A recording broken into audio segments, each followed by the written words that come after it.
প্রসঙ্গের দিকে যেতে চাই, তত্ত্ব আলাপ আলোচনার দিকে একটু যেতে চাই।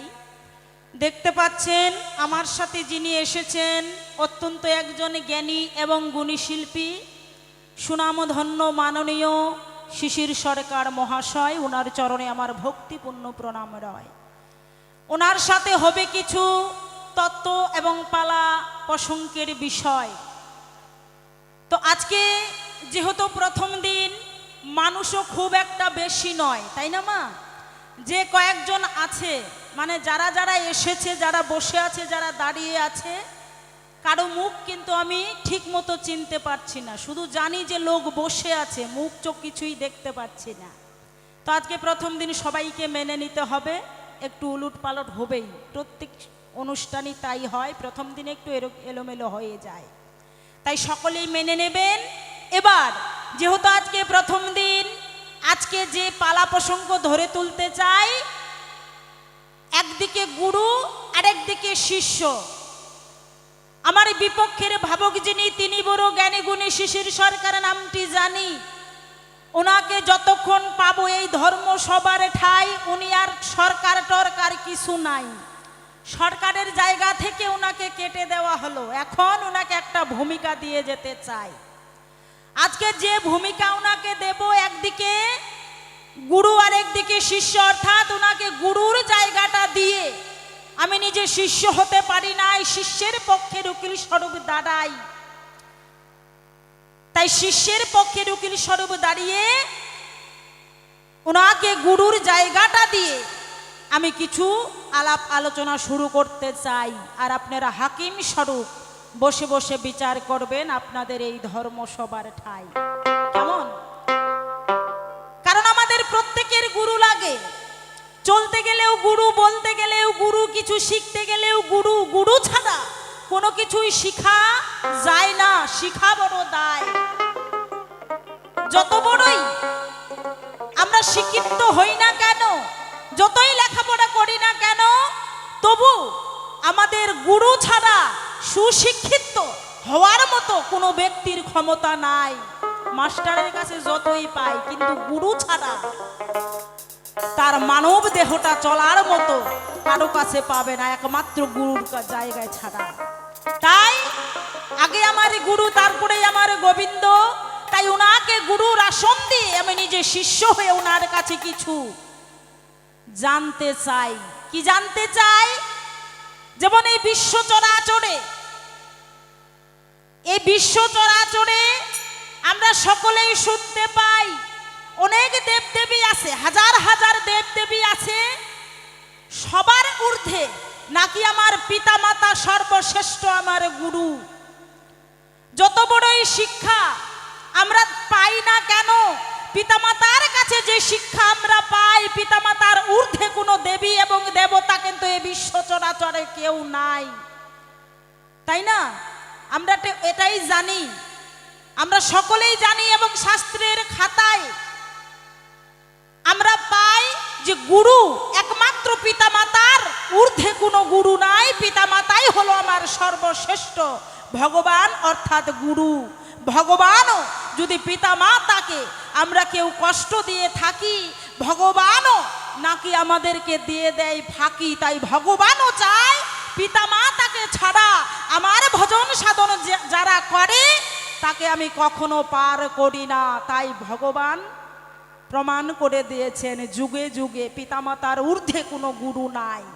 তাহলে সর্ববিশ্ব জগতে যদি পিতামাতাই আমার সর্বশ্রেষ্ঠ গুরু হয়, কিন্তু তবু আমরা শুনি তাই পিতামাতাকে বাদ দিয়ে ফেলে রেখে আমাদের দীক্ষা গুরুর দরকার হয়।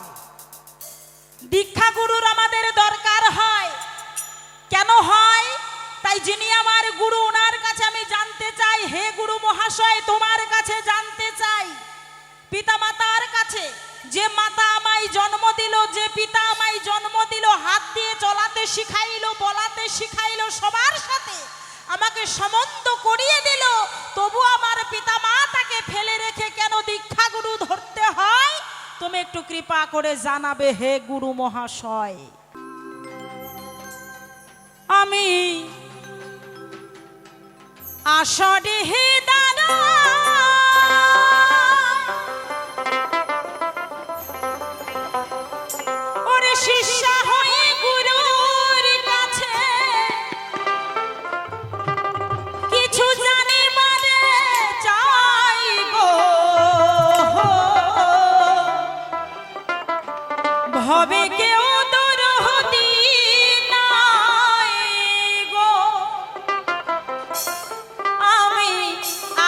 দেহে দাঁড়াই শিষ্য হয়ে গুরুর কাছে জানি মানে যাই গো হবে কেউ দরদি নাই গো হবে কেউ দরদি নাই গো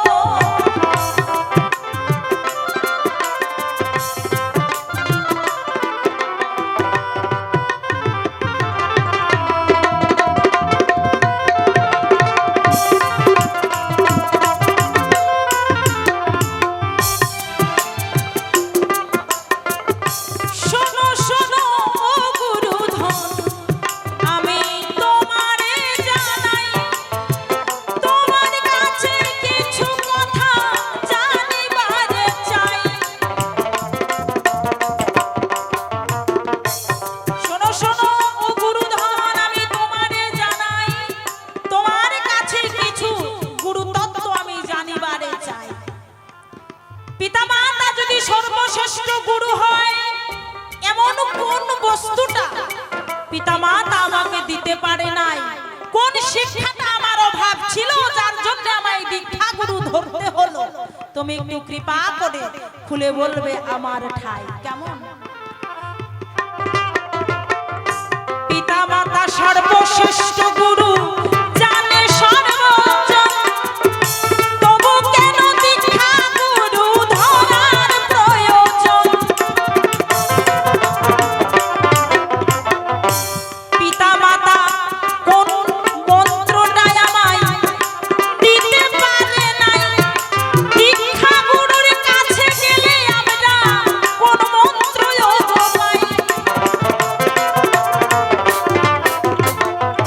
তাহলে পিতামাতাকে বাদ দিয়ে দীক্ষা গুরুর কাছে নিলাম ঠাই দীক্ষা গুরু আমায় কি দিল না কৃষ্ণ নামের বীজ মন্ত্র আমার কর্ণে দিল দীক্ষা গুরুর কাছে মন্ত্র নেওয়ার পরেও তাতেও নাকি এই জীবের মুক্তি নাই তাতেও আমার এই জীবের মুক্তি নাই দীক্ষা গুরুকে আবার বাদ দিয়ে আবার আমাকে শিক্ষা গুরুর কাছে নিতে হবে ঠাই তাহলে এই যে দীক্ষা এবং শিক্ষা দীক্ষা গুরুর কাছে আমি কি পেলাম এবং কোন মন্ত্রটাই বা আমার ওই শিক্ষা গুরু দিল তুমি একটু কৃপা করে খুলে বলো দীক্ষা গুরু এবং শিক্ষা গুরুর মধ্যে পার্থক্য কি কে কোন বস্তুটা দিল তুমি একটু কৃপা করে আমার কাছে খুলে বলো নইলে কিন্তু ছাড়াছাড়ি নাই কেমন শোনো শোনো ও গুরুধন তোমারে জানাই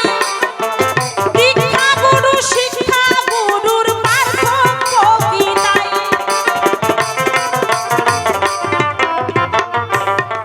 তাহলে দীক্ষা গুরু শিক্ষা গুরুর পার্থক্য কি দীক্ষা গুরু কোন মন্ত্র দিল এবং শিক্ষা গুরুই বা কোন মন্ত্রটা আমায় করলো দান এবং তাদের মধ্যে ধর্ম কর্ম কেমন তার ব্যবধান তুমি একটু কৃপা করে বলে দেবে আমার ঠাই শিক্ষা গুরুর কর্ম কি শিক্ষা গুরুর আচার কেমন শিক্ষা গুরু কি শিখায় এবং এই জীবকে কি জীব শিক্ষা দেয় তুমি একটু কৃপা করে জানাবে এই ধর্ম সবাই কেমন শোনো শোনো ও গুরুধন শোনো দিয়া মন তোমার কাছে দুইটি কথা করলাম জিজ্ঞাসা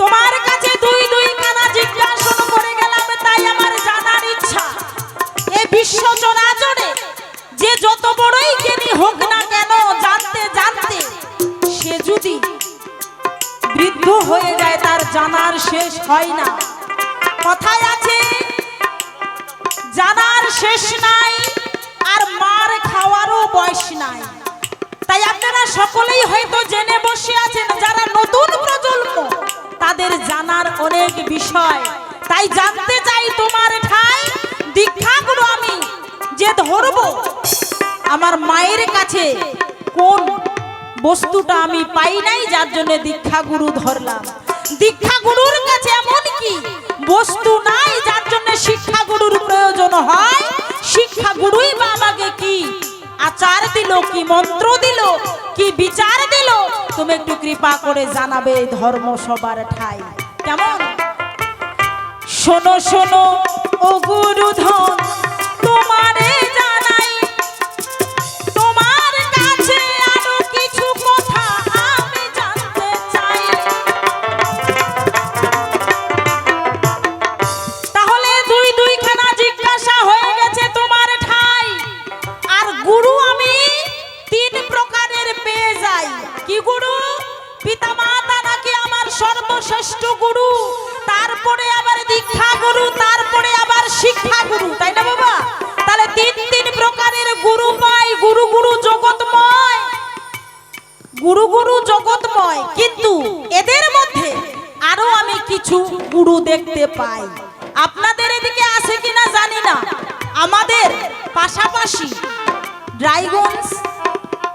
রায়গঞ্জের পাশাপাশি হাজার হাজার গুরু সেজে রাস্তায় রাস্তায় ঘুরে বাবা। কেমন গুরু? কোন গুরু? এক গুরু যদি পূজা দেয় আরেক গুরুর হাতে খায় না, আরেক গুরু যদি রান্না বান্না করে আরেক গুরু প্রসাদ পায় না। তাহলে এটা আবার কেমন গুরু? তোমার কাছে জানতে চাই, এটা কোন কত নাম্বার গুরু? তুমি একটু কৃপা করে বলবে তাই। শোনো শোনো ও গুরুধন তোমারে জানাই, এই গুরু কত নাম্বার গুরু বলবে এই সভায়। তাহলে এই যে আরেকটা গুরু বের হয়ে গেল, আরেকজনের ছোঁয়া আরেকজন খায় না, আরেকজন ভোগ দিলে আরেকজন পায় না। এদের মধ্যে আবার ভেদাভেদ আছে কি না? একজন নিরামিষ গুরু, আরেকজন আমিষ গুরু। বাবা অপরাধ নেবেন না যদি কেউ আমিষ ভোজি বা নিরামিষ ভোজি থাকেন। একজন গুরু যদি নিরামিষ হয়, তার যদি 10 খানা শিষ্য হয়, ভক্ত হয়, আর কোন গুরু যদি আমিষ হয়, তার যদি 5 খানাও ভক্ত হয়, নিরামিষ ভক্তরা বলবে তোর গুরু আমিষ, তোদের বাড়িতে খাওয়া যাবে না, তোদের সাথে মেশা যাবে না, তোদের ছোঁয়া নেওয়া যাবে না। এই যে আমিষ আর নিরামিষ, এদের মধ্যে দ্বন্দ্ব বাবা সেই পূর্বকাল থেকে আমি শুনে আসছি। আমার যখন জন্মই হয় নাই, আমার পিতা মাতার কালে, আমার দাদুর কালে এই কথাটা উঠে এসেছে, নিরামিষ আর আমিষ। এই যে নিরামিষ আর আমিষ গুরুর মধ্যে এত ভেজাল কেন? নিরামিষ গুরু ভজলে ভগবানকে পাবো, নাকি আমিষ গুরু ভজলে আমি ভগবানকে পাই? তুমি একটু কৃপা করে জানাবে এই ধর্ম সবাই। আধ্যাত্মিক মতে আমাকে জানাবে নিরামিষ শব্দের অর্থ কি? এই যে মাছ মাংস পেঁয়াজ রসুন, এটাই কি নিরামিষ, নাকি আধ্যাত্মিক মতে আরো নিরামিষ কিছু আছে? তুমি একটু কৃপা করে বলবে এই ধর্ম সবার কাছে কেমন। শোনো শোনো ও গুরুধন তোমারে জানাই, আমিষ আর নিরামিষের অর্থ জানাবে আমায়। এই তো তোমার কাছে কিছু কথা করলাম জিজ্ঞাসা, সঠিক সঠিক ভাবে তুমি করবে প্রকাশন। আর বেশি কথা আমি বলবো না, এখান থেকে ছাড়বো আমার তত্ত্ব আলোচনা। আমি কেন একাই একাই বলতে যাব বেশি, বেশি বললে ভক্ত মাঝে আমি হয়ে যাব দোষী। তাই দোষাদোষীর ইচ্ছে আমার মোটেও গো নাই, আমার মতো ভাবে নিয়ে আমি বসে যাই। আসরে আমার পরে আমার গুরুজি আসিবে, ওনার মতো ভাবে নিয়ে আসে খুলিয়া যে গবে। আসরে আছেন যত আমার মাতা মাসিগণ, আমিও তে মরমতি সন্তানের মতন। ভুল ত্রুটি আমার গো কতই না হইবে, সন্তান জ্ঞানে মার্জন করিবেন গো সবে। এখান থেকে রাখলাম আমার অমৃত লহরী, চার বদনে গুরু ভক্ত প্রেমানন্দে বলুন হরি হরি। নিতাই গৌর প্রেমানন্দে হরি বল। হরি বল, হরি বল। তাই ছোট ছোট প্রশ্ন, ছোট ছোট উত্তর, কেমন? একাই যদি 3 ঘন্টা আমি খেয়ে নেই তাহলে ওনাকে ফাঁকি দেওয়া হবে? তাই আমি যাহা কিছু জিজ্ঞাসা করেছি দান সঠিকভাবে যেন দিয়ে যায় তার সমাধান। তাই আমি বসে যাই। এবার আসবেন আপনাদের এই ধর্মসভায় আমার গুরুজি। জয় গুরু, জয় গুরু, জয় গুরু। আমার বিপক্ষের ভাবক অত্যন্ত জ্ঞানী এবং গুণী মাননীয়া চাইনা দাসী দেখতে পাই, কিন্তু তিনি কিন্তু আর চাইনা দাসী নাই। দেখতে পাই তিনি একটা ভূমিকা নিয়েছে, নাকি শিষ্য বা শিষ্যা হয়েছে। তিনি শিষ্য হয়ে আবার আমাকে গুরুর ভূমিকা দিয়ে অনেক কিছু জিজ্ঞাসা করেছে, দান দিতে হবে তাহার সমাধান। আচ্ছা বলুন তো, আমি কি গুরু হতে পারবো বাবা? সেই শক্তি, সেই সামর্থ্য কি আমার আছে? সেই শক্তি, সেই সামর্থ্য আমার কোনোটাই নাই। কারণ গুরুকে যিনি অন্ধকার পথ থেকে আলোর পথে নিয়ে আসে, যিনি অজ্ঞানকে পথ দেখিয়ে জ্ঞানের আলো, জ্ঞানের পথ দেখায়, যার কথার উপরে অনেক আস্থা, অনেক ভরসা, যার চরণ স্পর্শ পাওয়া মাত্র জীব যে পাপ করে, সর্বপাপ ওই গুরুর চরণ স্পর্শ করা মাত্র সর্বপাপ থেকে মুক্ত হওয়া যায়। কিন্তু আমি তো বাবা সেই গুরু না। আবার আপনারা মনে মনে করবেন বিবেচনা যে আপনি যদি গুরু না হবেন তাহলে শিষ্য যাহা জিজ্ঞাসা করেছে দান, তা কি করবেন না সমাধান? ওমা, সমাধান করব। যদি আপনাদের মতো সাধুগুরু বৈষ্ণবের আশীর্বাদ পাই, যদি আপনাদের মতো সাধুগুরু বৈষ্ণবের কৃপা পাই, তাহলে গুরু হয়ে নয়, গুরুর পাশে উকিল হয়ে আজকে শিষ্য যাহা জিজ্ঞাসা করেছে দান, অবশ্যই তার করব সমাধান। তাহলে বলেছে, ওগো গুরুদেব, আমি তোমার কাছে জানতে চাই, এই জগতে দেখতে পাই জন্মদাতা পিতা মাতার উপরে গুরু নাই। তাহলে জন্মদাতা পিতা মাতার উপরে গুরু নাই, কিন্তু তাদেরকে ছোট করে, তাদেরকে অপমান করে কেন জগতে আবার দীক্ষা গুরু ধরতে হয় বলো? এই সভ্য সভার পরে কেন? কারণটা কি? যা দীক্ষা গুরুর কাছে আছে তা কি মানে আমার জন্মদাতা পিতা মাতার কাছে নাই?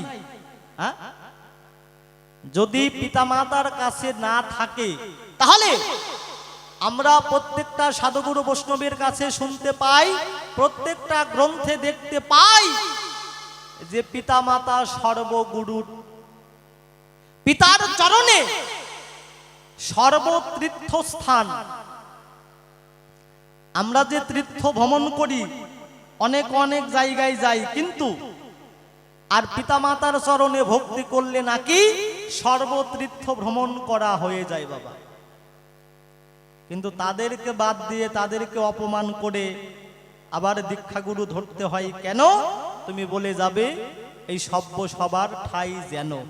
আচ্ছা, দীক্ষাগুরু গেল, আবার শিক্ষাগুরু এলো বাবা। তাহলে শিক্ষাগুরুর কর্ম কি? হ্যাঁ,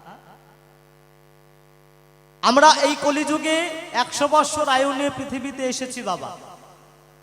এর মধ্যে যদি এতগুলা গুরু ধরতে হয়, তাহলে কোন গুরুর কোন কর্ম? যদি আমাদের সব গুরুর কর্ম করতে হয়, তাহলে গুরু কর্ম করতে করতে তো আমাদের ভবলীলা সাঙ্গ হয়ে যাবে বাবা। হ্যাঁ, তাহলে ভগবানকে পাবো কেমন করে? তাহলে শিক্ষাগুরুর কর্ম কি, দীক্ষাগুরুর কর্ম কি? আবার এমন একজন গুরু দেখতে পাই, মানে কিছু কিছু গুরু যে যারা আমিষ খায় আর যারা নিরামিষ খায় বাবা। যারা আমিষ খায় ওই নিরামিষের বাড়ি যায় না, আর যারা নিরামিষ খায় ওই আমিষের বাড়ি যায় না। তাহলে নিরামিষ গুরু ধরলে ভগবানকে পাবো, না আমিষ গুরু ধরলে ভগবানকে পাবো? সুন্দর করে জবাব দেবে এ সব্য সাই ঠব। তাহলে সত্যি বাবা, আজকে বর্তমান সময়ে বর্তমান পরিস্থিতির উপর দাঁড়িয়ে আজকের যে আলোচনা, আজকে যে বিষয়বস্তু, এটা কিন্তু বাবা বৃদ্ধদের জন্য নয়, যাদের কালো চুল সাদা হয়ে গেছে তাদের জন্য নয়। কারণ অসময়ে বৃদ্ধকালে কখনো সাধন ভজন করা যায় না, অসময়ে বৃদ্ধকালে কখনো ওই বর্ডারে গিয়ে দেশকে রক্ষা করা যায় না। যুদ্ধ করতে গেলে দেহে শক্তি লাগবে বাবা। যারা বর্ডার গার্ড যারা থাকে দেখবেন তারা ইয়াং মানে যুবক, ওই বর্ডার গার্ডে দেখবেন কখনো বৃদ্ধ আর্মি বা সেনাবাহিনী সরকার নিয়োগ করে না। কেন করে না? যে তারা ঠিকঠাক দৌড়াতে পারবে না, তারা ঠিকঠাক গুলি চালাতে পারবে না। তাহলে ঠিক সাধন ভজন ঠিক ওই রকমই বাবা। অসময়ে বৃদ্ধকালে কখনো ভগবানকে পাওয়া যায় না। যুবককালে বা শৈশবকালে কেউ যদি সাধন ভজন করে, কেউ যদি গুরু কর্ম করে, তাহলে দেখবেন তার সময় আস্তে আস্তে অনেক যোগ্যতা অর্জন করে এই সভা পড়ে। বর্তমান সময়ের উপর দাঁড়িয়ে, পরিস্থিতির উপর দাঁড়িয়ে আজকের যে আলোচনার বিষয় অত্যন্ত মানে গুরুতর।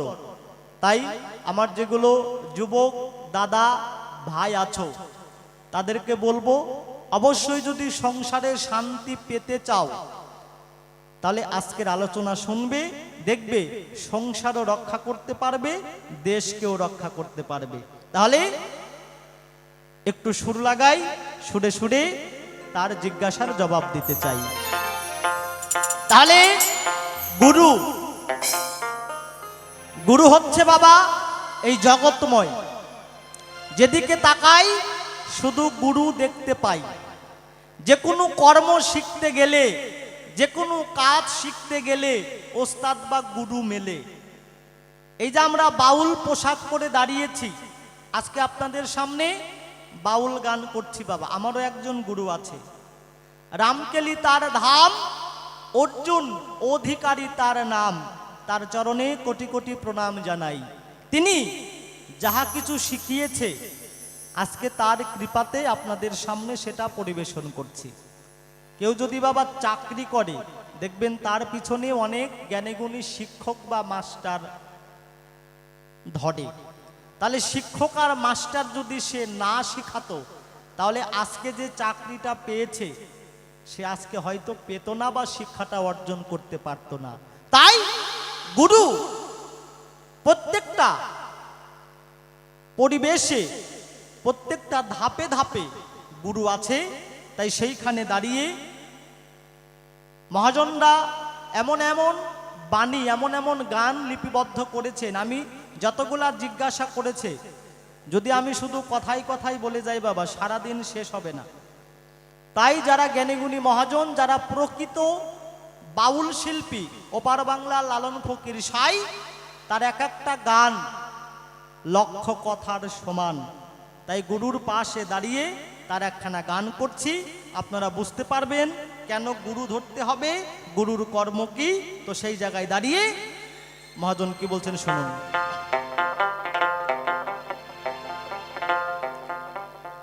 ওরে গুরুগত না হইলে,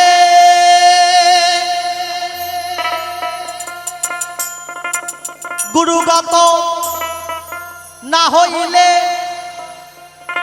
প্রেমের প্রেমিক না হলে,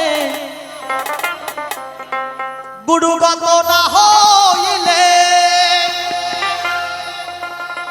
ওরে প্রেমের প্রেমিক না হলে সেই ধন কেউ পাই না রে।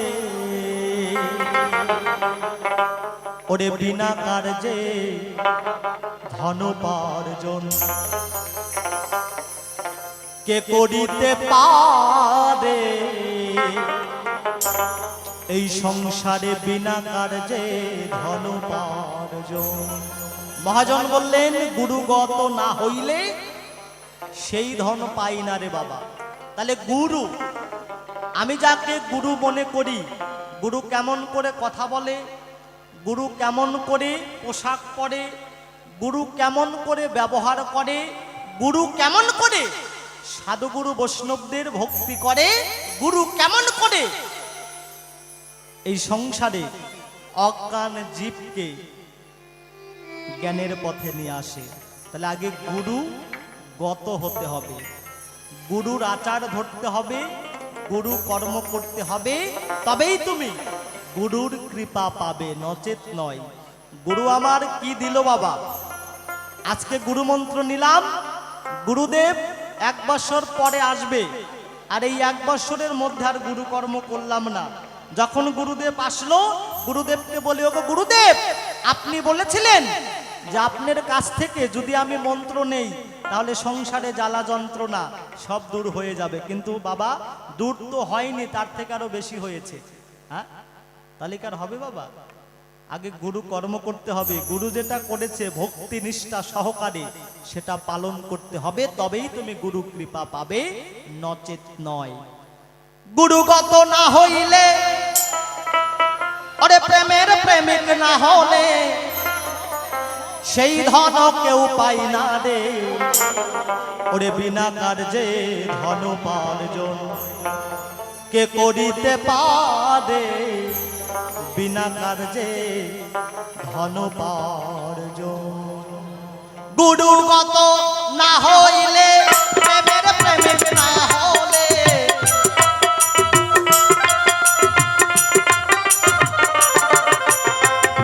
গুরুগত না হইলে, প্রেমের প্রেমিক না হলে সেই ধন কেউ পাই না রে, বিনা কার্যে ধন উপার্জন কে করিতে পারে, বিনা কার্যে ধন উপার্জন। একবার সবাই মিলে সাধু গুরু প্রমানন্দে হরিবল হরিবল হরিবল।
গুরুর কৃপা বলে সব সমান করে। ও বাবা, এই যে আমরা আজকে কোথায় এসেছি জানেন?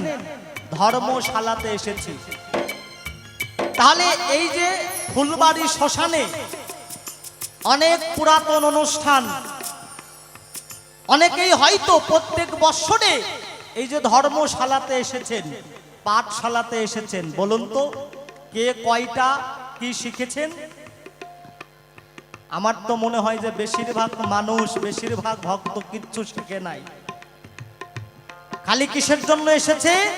নাকি এই মায়ের কাছে 5 কেজি বাতাসা মানত করেছিল, তার জন্য বিপদে পড়ে ওই বাতাসা দেবে বলে তিনি এইখানে এসেছিল। সাধু কাকে বলে? বাউলরা কি কথা বলে সেটা এক কান দিয়ে শোনে আর এক কান দিয়ে বের করে দেয় বাবা। দেখবেন আমাদের সনাতন ধর্মটা সেটা হচ্ছে মূল ধর্ম।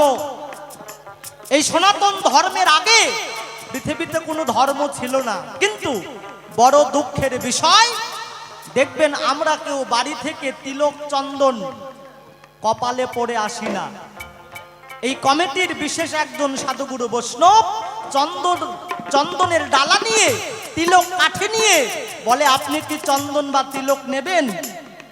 যদি একটু ভিআইপি মানুষ হই, যদি চাকরি করি, আমি ওইটা নেব না বাবা। তাহলে বুঝতে পারছেন আমরা ধর্মকে কত ভালোবাসি। অন্যান্য ধর্মের ব্যক্তিরা দেখবেন, তারা যদি কোনো তাদের ধর্ম প্রতিষ্ঠানে যায়, ওই প্রতিষ্ঠানে ঢুকতে যাহা যাহা লাগে বাড়ি থেকে পড়ে যাবে সবার আগে। আর আমাদের অনুরোধ করতে হয়, বিনয় করতে হয়। এই যে আপনারা দুবাহু তুলছেন না, উলুধ্বনি দিচ্ছেন না, তাতে কি আমার কি লস বাবা? হ্যাঁ, আমি প্রমাণ পেয়েছি যে আপনারা কি শিখেছেন। আপনারা এই অনুষ্ঠানকে কত ভালোবাসেন, এই ধর্মকে কত ভালোবাসেন, নিজের আত্মাকে কত ভালোবাসেন। তাই যদি নিজের আত্মাকে ভালোবাসেন, সবাই মিলে কৃপা করে হরিবল হরিবল হরিবল হরিবল।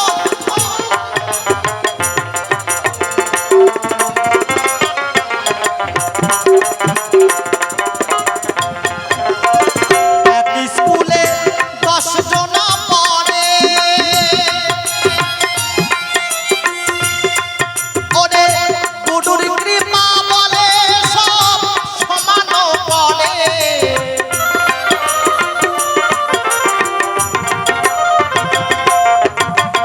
এক স্কুলে 10 জন পড়ে, গুরুর কৃপা বলে সব সমান করে। কেউ পিছে এসে আগে গেল, পিছে এসে আগে গেল, পরীক্ষাতে পাস করে বিনা কার্যে ধন উপার্জন কে করিতে পারে, বিনা কার্যে ধন উপার্জন।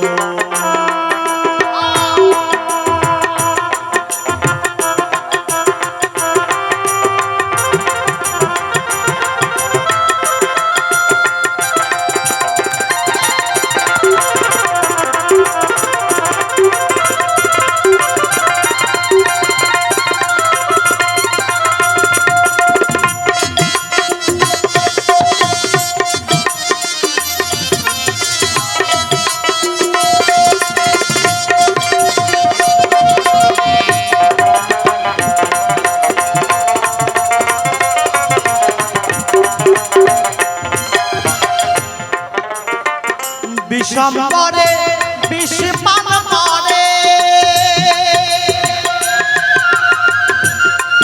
ওরে তারাই করে মিছা হজম কাকে কি করে।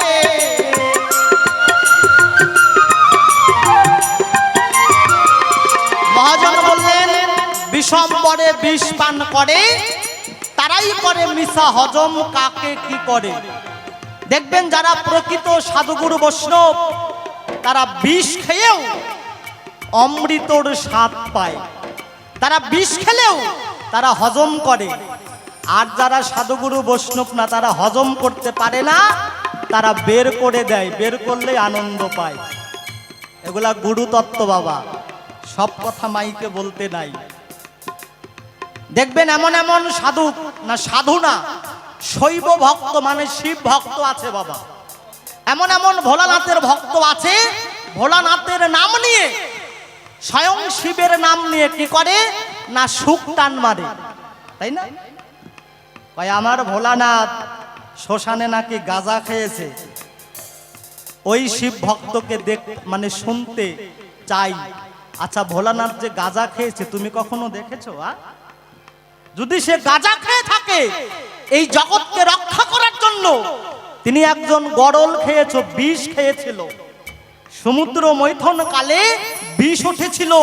আমার 33 কোটি দেবদেবী যারা পারে নাই, কিন্তু ভোলানাথ সেই বিষকে খেয়ে গলায় ধারণ করেছিল, তার এক নাম নীলকণ্ঠ হয়েছিল। তাহলে তুমি যদি শিব ভক্ত হও, শিব যদি গাঁজা খায়, তোমার ভগবান যদি গাঁজা খায়, তুমি একবার বিষ খাও তো। কত বড় শিব ভক্ত হয়েছো। ধর্মের নামে প্রতারণা করবে না। ধর্ম হচ্ছে ধর্মের জায়গায়। তুমি যদি ধর্ম না করতে পারো, তাহলে তুমি ধর্ম করো না। বলো যে না, আমার ইচ্ছায় আমার মন মানে না, তার জন্য আমি সুক্তান মানি। কেন তুমি শিবের দোহাই দাও? শিব ভক্ত হয়েছো। বিষম্বরে বিষ পান করে, তারাই করে মিছা হজম কাকে কি করে।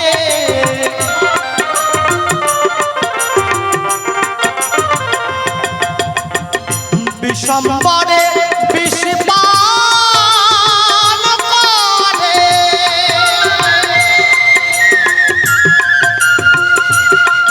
ওরে তারাই করে মিছা হজম, তাকে কি করে লালন বলে রসিক হলে,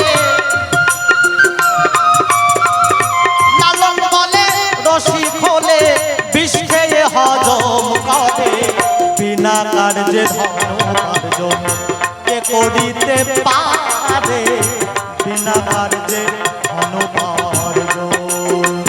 শোনো শোনো ভগভক্ত শোনো দিয়া মন, যাহা কিছু জিজ্ঞাসা করলে মনেরই মতন।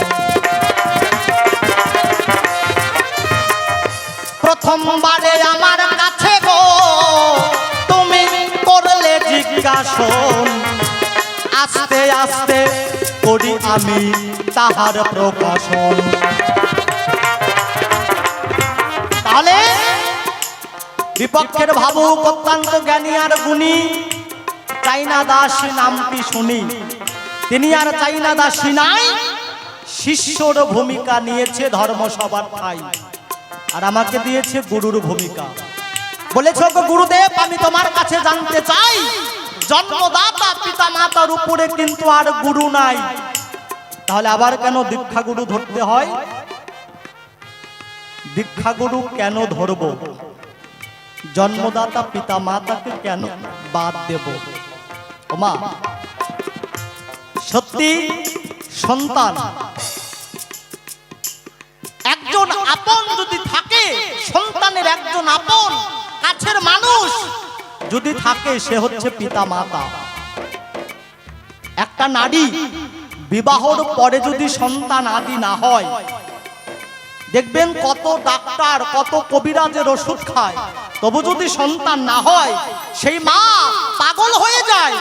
কেননা তিনি নারী হয়ে পৃথিবীতে এসেছে, তিনি যদি সন্তানের মুখে মা ডাক শুনতে না পারে, এই কষ্ট তিনি সহ্য করতে পারে না।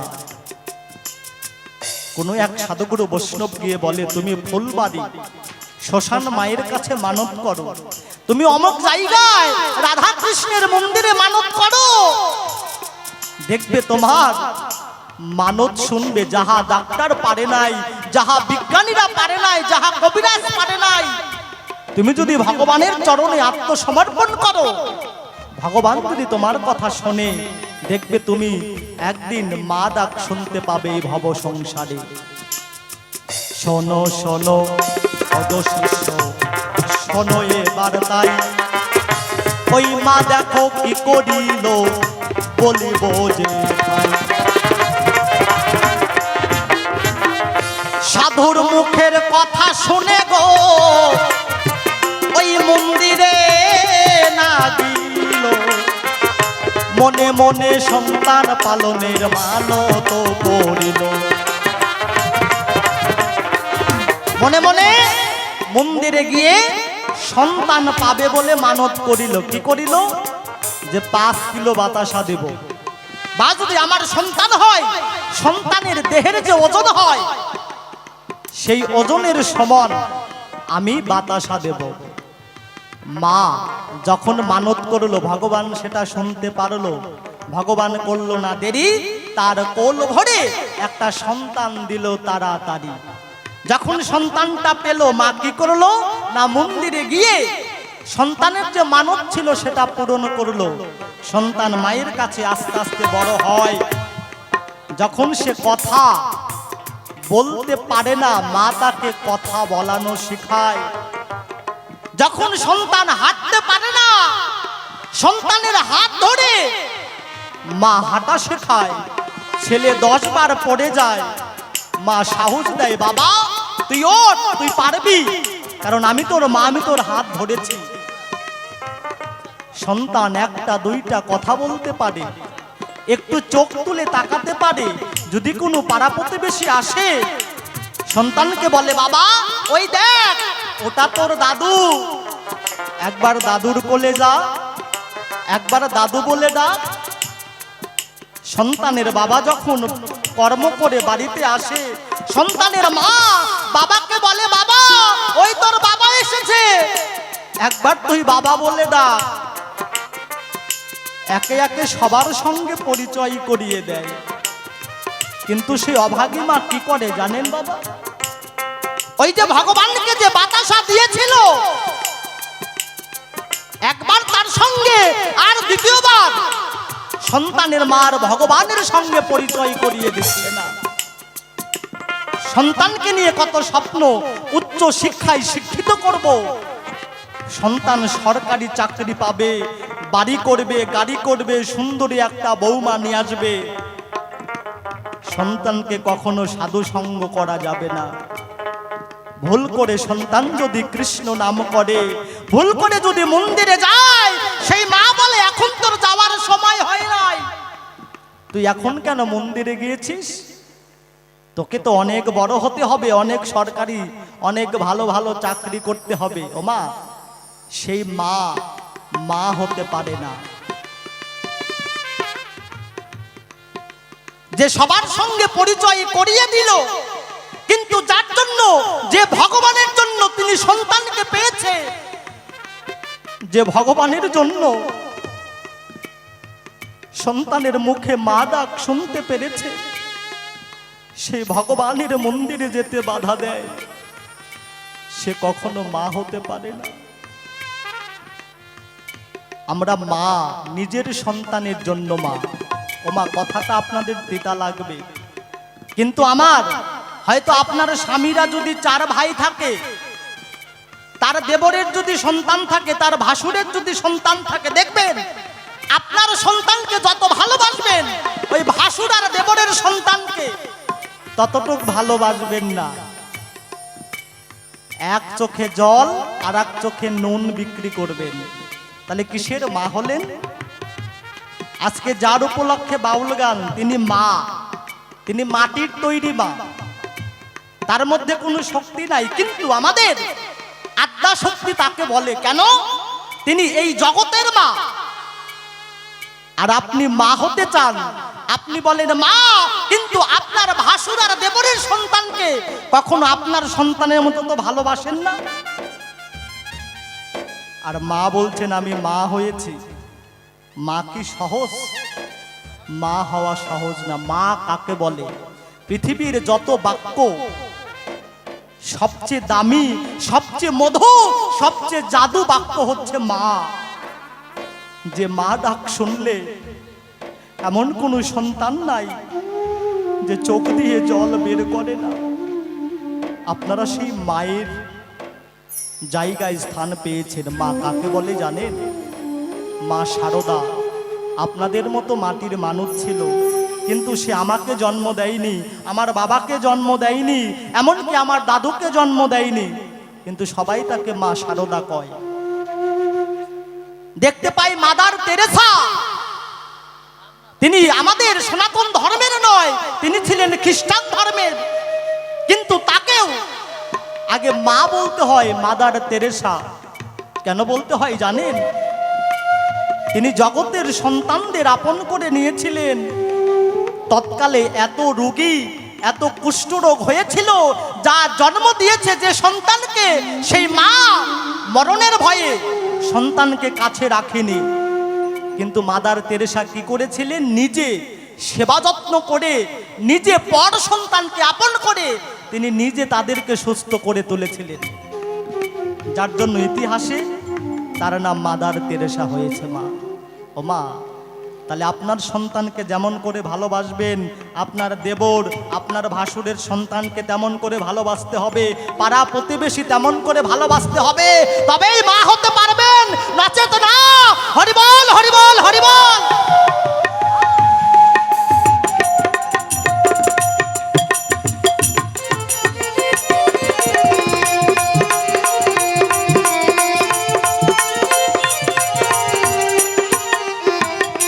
তাহলে বলেছে মা, কেন পিতা মাতাকে বাদ দিয়ে আমাদের দীক্ষাগুরু ধরতে হয়? তাহলে মা সবাই হতে পারে না। যে মা শুধু সন্তানকে কি করায়? নিজের স্বার্থের জন্য লেখাপড়া করায়। যে মা সন্তানকে শুধু মায়ার জগতে আটকে রাখতে চায়, যে মা সন্তানকে এই মায়ার জালে আটকাতে চায়, সে মায়ের কাছে থাকলে আমরা এই আত্মার জন্য, এই জীবাত্মার জন্য নয়, পরমাত্মার জন্য যে এই জগতে এসেছি, ভগবানকে মাতৃগর্ভে কথা দিয়েছি, হে ভগবান যখন এই জম্বুদ্বীপে যাব তোমার নাম করব, নচেত অন্য কোনো কথা, অন্য কোনো কর্ম করব না। এর জন্য ওই মাকে বাদ দিয়ে কি করতে হয় না, দীক্ষা গুরুর কাছে যেতে হয়। দেখবেন গুরুদেব যখন মন্ত্র দেবে, আগে বলবে তোমার পিতা মাতাকে, তোমার পিতা মাতা আদেশ দিয়েছে তো তুমি যে আমার শিষ্য হবে। যদি সন্তান বলে হ্যাঁ আমি পিতা মাতার কাছে আদেশ নিয়েছি, আপনার কাছে আমি মন্ত্র নেব, তখন তিনি বলবেন ঠিক আছে আমি মন্ত্র দেব। আমি তো পিতা মাতাকে ছোট করি নাই, আমি গুরুদেব পিতা মাতাকে ছোট করে নাই বা অপমান করে নাই। পিতা মাতার আদেশ নিয়ে দীক্ষা গুরুর কাছে যেতে হয়। হরি বল, হরি বল, হরি বল। এই তো তোমার প্রথম কথা, কথাই পড়লাম শেষ। দ্বিতীয় কথাই এবার আমি করিব প্রবেশ। ওই যে দেখো সচি মাতা গো, ও তিনি ভগবানের মা, মনে মনে দেখো তিনি করেন বিবেচনা। যেদিন নিমাই সন্ন্যাসে যাবে, সচি মাতা মনে মনে ভাবে নিমাই আমি তোকে জন্ম দিয়েছি আর তুই আমাকে ছেড়ে সন্ন্যাসে যাবি। নিমাই বলে মা তুমি একবার ভেবে দেখো, তুমি আমার মা, কিন্তু মা তুমি যে মায়াতে আমাকে আটকাতে চাও, ও মা এটা তুমি করো না। তুমি আমাকে গর্ভে ধারণ করেছো ঠিক, কিন্তু ও মা আমি যদি আজকে সন্ন্যাসে না যাই, এই কলিতে কত মা নিমাই নিমাই বলে হাজার হাজার বৎসর সংসার ত্যাগ করে বনের ভিতরে তারা ধ্যান করে। ও মা আমি যদি তোমার আনন্দ নিয়ে থাকি, তাহলে লক্ষ লক্ষ কোটি কোটি মা তারা যে নিরানন্দ হয়ে থাকবে, মা তুমি কি সেটা চাও? সচি মা বলছে নিমাই আমি কাম, লোভ, মোহমত, মাৎসর্যে আমার জ্ঞানটা অন্ধকারে ঢাকা পড়েছে। তাই নিমাই তুমি যাহা করছো তাহাই মঙ্গল। তুমি আমার একার নিমাই না, তুমি এই জগতের নিমাই। হরি বল, হরি বল, হরি বল। তাহলে মা হতে হবে সচি মাতার মতো মা, যে মা শুধু সংসারে ছেলেকে বন্ধনে আটকায়, সেই মা আত্মার কোনো কর্ম দিতে পারে না। এর জন্য দীক্ষাগুরুর কাছে যেতে হয় বলে এই সবার ঠাই। আচ্ছা দীক্ষাগুরু মানে দীক্ষা মন্ত্র কে কে নিয়েছেন একটু হাত তুলুন তো কৃপা করে। দীক্ষা মন্ত্র কে কে নিয়েছেন? মাত্র কয়েকজন, 2-4 জন মা। আচ্ছা ভালো করে হাত তুলুন, দীক্ষা মন্ত্র কে কে নিয়েছেন? ভয় নাই, ভরসা নাই, হাত তুলুন। হ্যাঁ, যারা যারা দীক্ষা মন্ত্র নিয়েছেন তারা ধন্য। আর যারা যারা এই যে হয়তো অনেক পুরাতন অনুষ্ঠান, এই আলোচনা হয়তো আগেও হয়েছে, অনেকে আপনারা ভাগবত শ্রবণ করেন, গীতা পাঠ শ্রবণ করেন, যারা যারা দীক্ষা মন্ত্র নেননি তারা যে এই মাটিতে বসে আছেন, আপনাদের এই দেহ পাপে ভরা, এই পাপ দেহটা বসমাতা সহ্য করতে পারছে না। তাহলে এত বছর বাউল গান শুনে কি করলাম? এত বছর ভাগবত পড়ে আর ভাগবত শ্রবণ করে সাধু সঙ্গ করে কি করলাম? যদি দেহটাকে যদি পবিত্র না করতে পারি, যতক্ষণ অবধি দীক্ষা মন্ত্র নেবেন না, আপনারা যত ব্রত করবেন, যত পূজা পার্বণ করবেন, সেটা ভগবান অবধি, দেবদেবী অবধি পৌঁছাবে না বাবা। তার আগে রিটার্ন হয়ে চলে আসবে। সাধুগুরু মহাজন বললেন অদীক্ষিত হাতের জল মুদ্র সমতুল্য, অদীক্ষিতর অন্ন 20টা সমতুল্য। দেখবেন যারা সাধুগুরু বৈষ্ণব হয় তারা বলবে তোমরা কি দীক্ষা মন্ত্র নিয়েছো? যদি দীক্ষা মন্ত্র নিয়ে থাকো তবেই তোমাদের হাতে সেবা নেব, আর যদি মন্ত্র না নাও তাহলে তোমাদের হাতে সেবা আমি নেব না। আমাদের সাদা চুল কালা হয়ে যায়, তবু মন্ত্র নিতে আমরা পারি না বাবা। কেন গো? আমরা তো সনাতন ধর্মের মানুষ। আমরা যদি না নেই তাহলে আমরা পিতা মাতা যখন হব তখন সন্তানকে কেমন করে জন্ম দেব? হ্যাঁ, পিতা মাতা যদি ভালো না হয় সন্তান কখনো ভালো হয় না। তাহলে দীক্ষাগুরু কেন ধরবো? এই দেহটা ছিল অপবিত্র, দীক্ষাগুরু কৃষ্ণ নাম বীজ মন্ত্র দিয়ে করলো পবিত্র। তাহলে দীক্ষাগুরুর কর্ম কি? দীক্ষাগুরুর কর্ম হচ্ছে এই দেহটা একটা ভজনের পাত্র তৈরি করে দিল, এই দেহটা একটা ফুল বাগান করে দিল, আর এই ফুল বাগানে স্বয়ং গোবিন্দকে আমি সাধন ভজন করতে পারবো। হরিবল হরিবল হরিবল।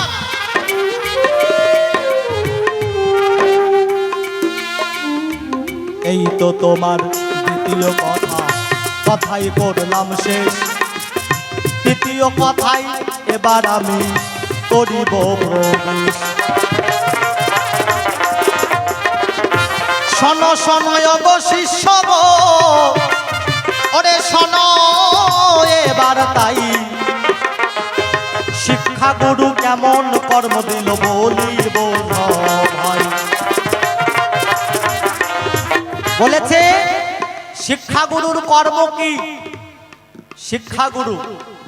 শিক্ষাগুরুর কর্ম হচ্ছে মরার হাত থেকে যে বাঁচাইতে পারে শিক্ষা গুরু বলে এই সংসারে তারে। দেখবেন আপনাদের গ্রামের কেউ যদি বাইক কেনে, মোটর সাইকেল কেনে, কোনো যদি গাড়ি কেনে, কি করতে হবে না গাড়িটা আর নিজের একটা লাইসেন্স করতে হবে বাবা। তার আগে কি করতে হবে না শিখতে হবে, গাড়ি চালাতে শিখতে হবে। যদি ওই গাড়ির চালক সঠিকভাবে যদি না চালাতে পারে, যদি সে মনে মনে চিন্তা করে এই ফুলবাড়ি থেকে যাব আমি ইসলামপুর, তাহলে কি যেতে পারবে? রাস্তায় দেখবেন যেখানে সেখানে দুর্ঘটনা করে অ্যাক্সিডেন্ট হয়ে মারা যাবে। তাহলে কি করতে হবে? আগে ড্রাইভিংটা শিখতে হবে, কোথায় ব্রেক কষতে হবে, কোথায় গিয়ারটা বাড়াতে হবে, কোথায় সঠিকভাবে ওই হ্যান্ডেলটা ঘোরাতে হবে। যখন আপনি মাপটা শিখতে পারবেন তখন আপনি দেখবেন একা একা গাড়ি চালাতে পারবেন।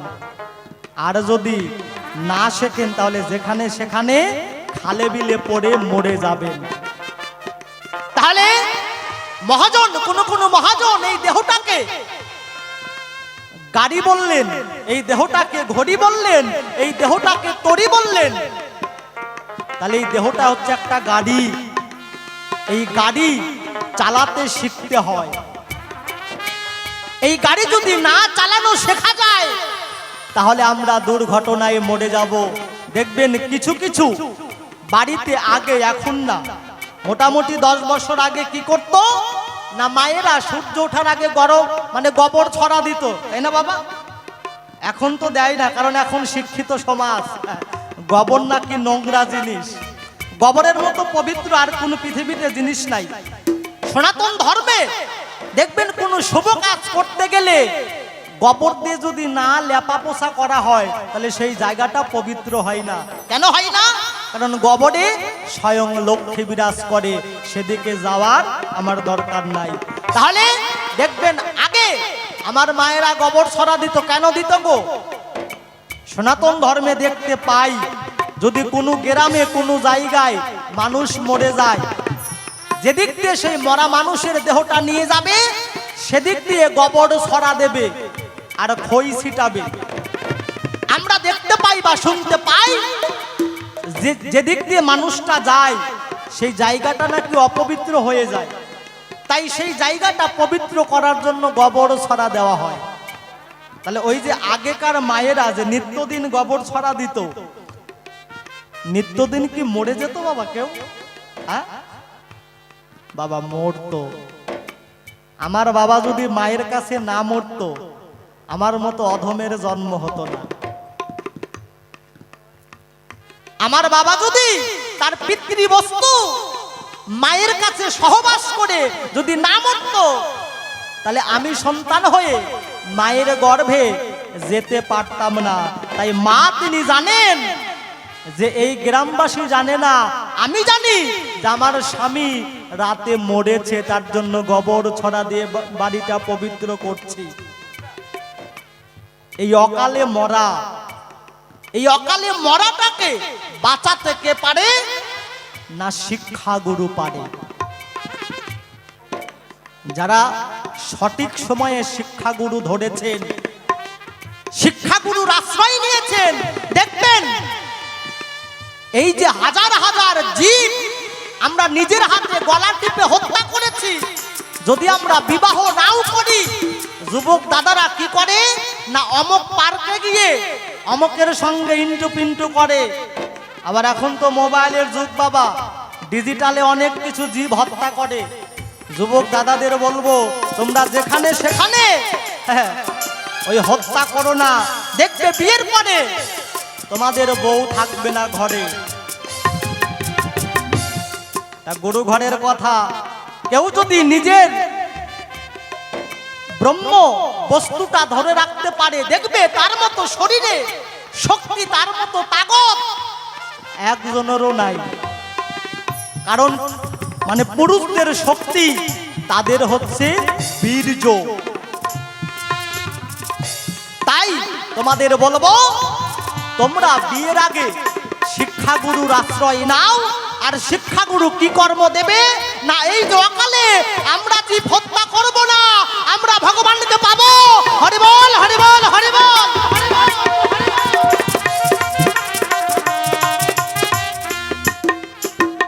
এই তো তোমার কথা ছিল, কথাই করলাম শেষ। শিক্ষাগুরুর কর্ম আমি বলিলাম বিশেষ। শোনো শোনো ওগো ভক্ত গো, ওরে শোনো এবার তাই আমিষ নিরামিষ তত্ত্ব আমি বলতে চাই। তাহলে দীক্ষাগুরু গেল, শিক্ষাগুরু গেল, এবার হচ্ছে আমিষ আর নিরামিষের তত্ত্ব। বলেছে এমন এমন গুরুদেব আছে যারা আমিষ খায়, ওই নিরামিষ গুরুদেবের সঙ্গে কথা কয় না বা তাদের হাতে সেবা নেয় না। এই আমিষ নিরামিষ, আমিষ খেলে ভগবানকে পাবো না নিরামিষ খেলে ভগবানকে পাবো?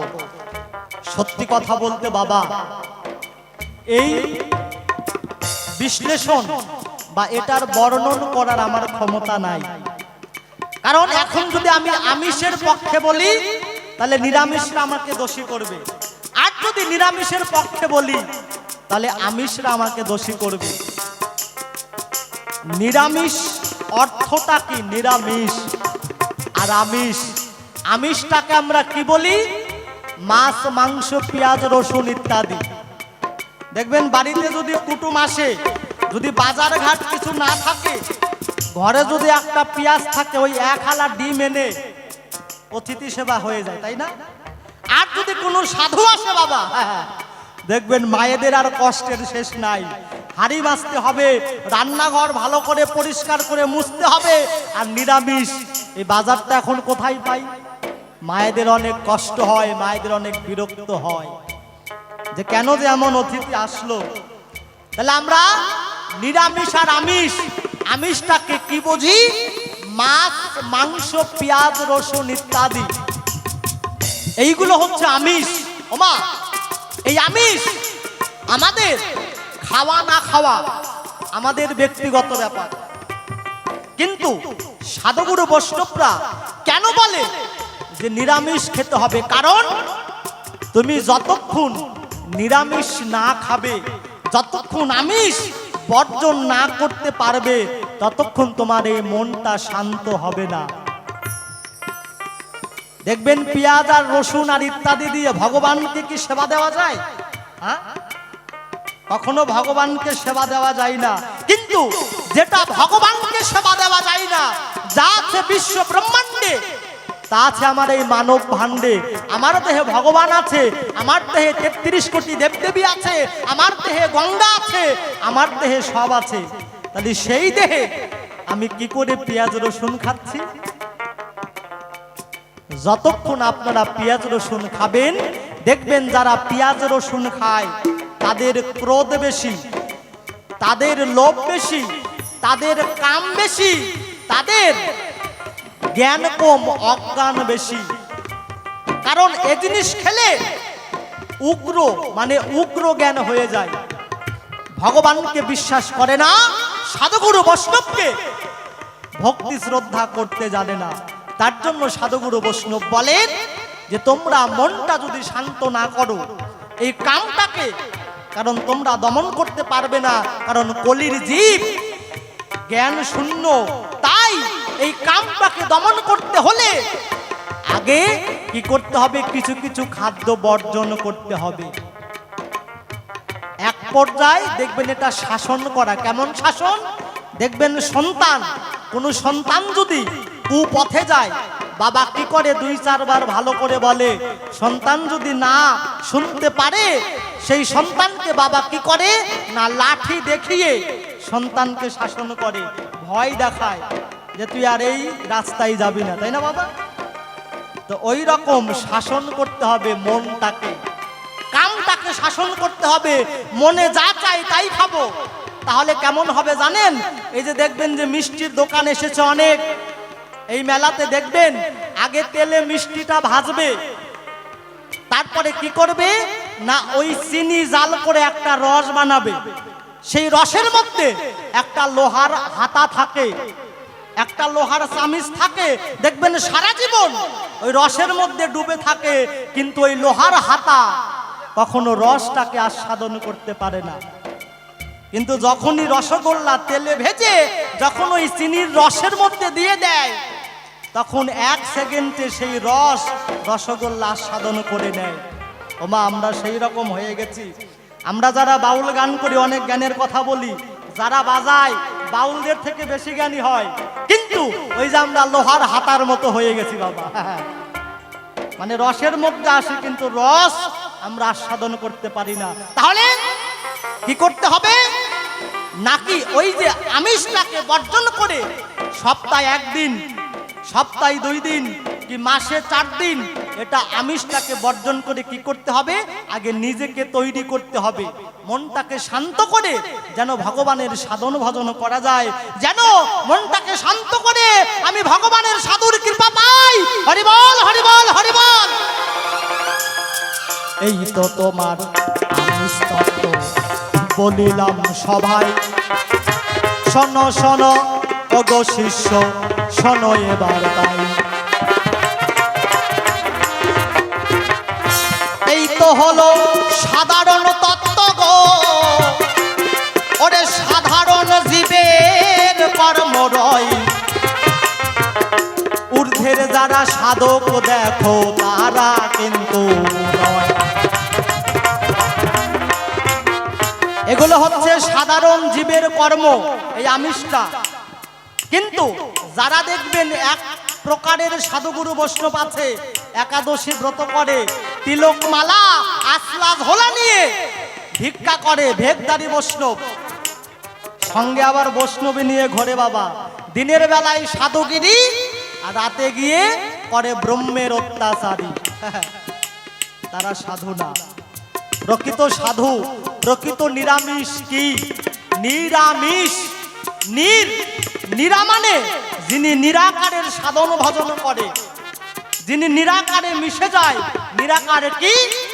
এই যে হাওয়া মানে বাতাস, আমরা এটাকে ধরতে পারি না, আমরা এটাকে ছুঁইতে পারি না, আমরা এটাকে দেখতে পারি না, কিন্তু অনুভব করি যে এই যে হাওয়া উঠেছে, যাকে দেখা যায় না, যাকে কাটা যায় না, সে হচ্ছে আমার পরমাত্মা। যারা ঊর্ধ্বের সাধক, ঊর্ধ্বের বৈষ্ণব, তারা এই আমিষ নিরামিষের মধ্যে থাকে না। তাদের একটাই ভাবনা, সেই নিরাকারের সাধনা করে, নিরাকারের সাধনা করে ব্রহ্মটাকে ধরে রেখে সেই আকারকে বিন্দু করে ভগবানের চরণে লীন হয়ে যায়। হরি বল, হরি বল, হরি বল। তাহলে তারা ব্রহ্মটাকে ধরে রাখে বাবা। আমি মালা টপ টপ করলাম, একাদশী করলাম, কিন্তু নিজের ব্রহ্মটাকে ধরে রাখতে পারলাম না। তাহলে তারা কখনো সাধুগুরু বৈষ্ণব হতে পারে না। তাই দেখবেন কিছু কিছু সাধুগুরু বৈষ্ণব ভগবানকে সারা জীবন ডাকে, কিন্তু তার মরণ ভালো হয় না, মরণকালে অনেক কষ্ট হয়। কারণ লোক সমাজে সাধু হয়েছে, মনের দিক দিয়ে সাধু হয় নাই।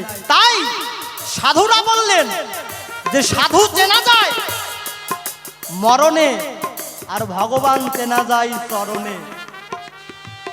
দেখবেন কোনোদিন ভগবানকে ডাকে নাই, তিলকমালা নেয় নাই, কিন্তু তার মনে ভালো ছিল, সদাই পাড়া প্রতিবেশীদের সঙ্গে ভালো ব্যবহার করেছে, সদাই সাধুগুরু বৈষ্ণবদের সেবা করেছে, যত্ন করেছে। কিন্তু তিনি অসুর, কিন্তু অন্তিমকালে ভগবানের নামে তার এই দেহ থেকে আত্মা বের করেছে। দেখবেন তার মরণ ভালো হয়েছে। তাহলে সেই সাধু অনেক প্রমাণ আছে বাবা। অজামিল ছিল, মরণকালে তিনি ছেলের নাম নারায়ণ নিয়ে তিনি বৈকুণ্ঠে ধামে গেল। তাহলে কোনো মন্ত্র, কোনো তিলকমালা পড়তে হবে না, কিন্তু পড়তে হয়। এটা আপনিই পড়বেন যখন আপনি ভক্তের লাইনে যাবেন, আপনিই পড়বেন। তাই দুইটা কথা শুধু বলতে হবে, দুইটা কথা মানতে হবে। কি? সত্য পথে চলো আর সুকথা বলো, আর কিচ্ছু করতে হবে না বাবা। সদা সত্য কথা বলতে হবে আর সৎ পথে চলতে হবে। দেখবেন ভগবানকে ডাকতে হবে না, ভগবান আপনার কাছে আপনি আসবে। কিন্তু কে কয়জন সত্য কথা বলে? এখন হয়েছে মোবাইল বাবা। যদি বলি যে আমি ফুলবাড়ি, বলবো না আমি শিলিগুড়ি। তাহলে এই তো তোমার কথা ছিল, কথাই করলাম শেষ। শোনো শোনো ও গো শিষ্য, আরো বলি বিশেষ। অনেক কয়টা জিজ্ঞাসা গো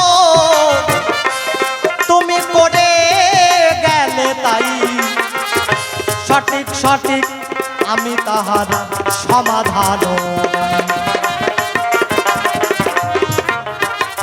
সত্যি লাইটগুলো এমন হয়েছে আপনাদের মুখ দেখতে পাওয়া যাচ্ছে না বাবা, তার জন্য এরকম হয়েছে। আচ্ছা, আলোচনা গান আপনাদের ভালো লাগলো? একটু হাত তোলেন তো, কাদের কাদের ভালো লেগেছে? হ্যাঁ, সবার? তাহলে সবাই 100 টাকা করে নিয়ে আসুন। হ্যাঁ, যেহেতু ভালো লেগেছে, সত্যি আগামীকাল বলবো এই লাইটগুলো একটু পরিবর্তন করতে হবে, যেন আপনাদের মুখমণ্ডলটা দেখা যায়। না হলে মানে ওই যে ভাব হচ্ছে না, প্রেম হচ্ছে না, শুধু ওই ফাঁকাফাঁকি হয়ে বের হয়ে যাচ্ছে। হ্যাঁ, তাহলে যাহা কিছু জিজ্ঞাসা করেছিল আশা করি তার জবাব হলো। আরো কি জবাব আছে? আরো কি জিজ্ঞাসা আছে? হ্যাঁ, আর জিজ্ঞাসা নাই? আচ্ছা, নাই তো নাই। ওই একটা জিজ্ঞাসা না, ফাঁকি দেওয়া যাবে না। একটা জিজ্ঞাসা করেছে যে এমন এমন গুরুদেব আছে যে ওই যে যারা আমিষ খায় তার বাড়িতে যায় না, আর যারা নিরামিষ খায় তারা আমিষের বাড়িতে আসে না। এক কথাই বলি, তারা গুরু বা সাধু বৈষ্ণব হতে পারে না।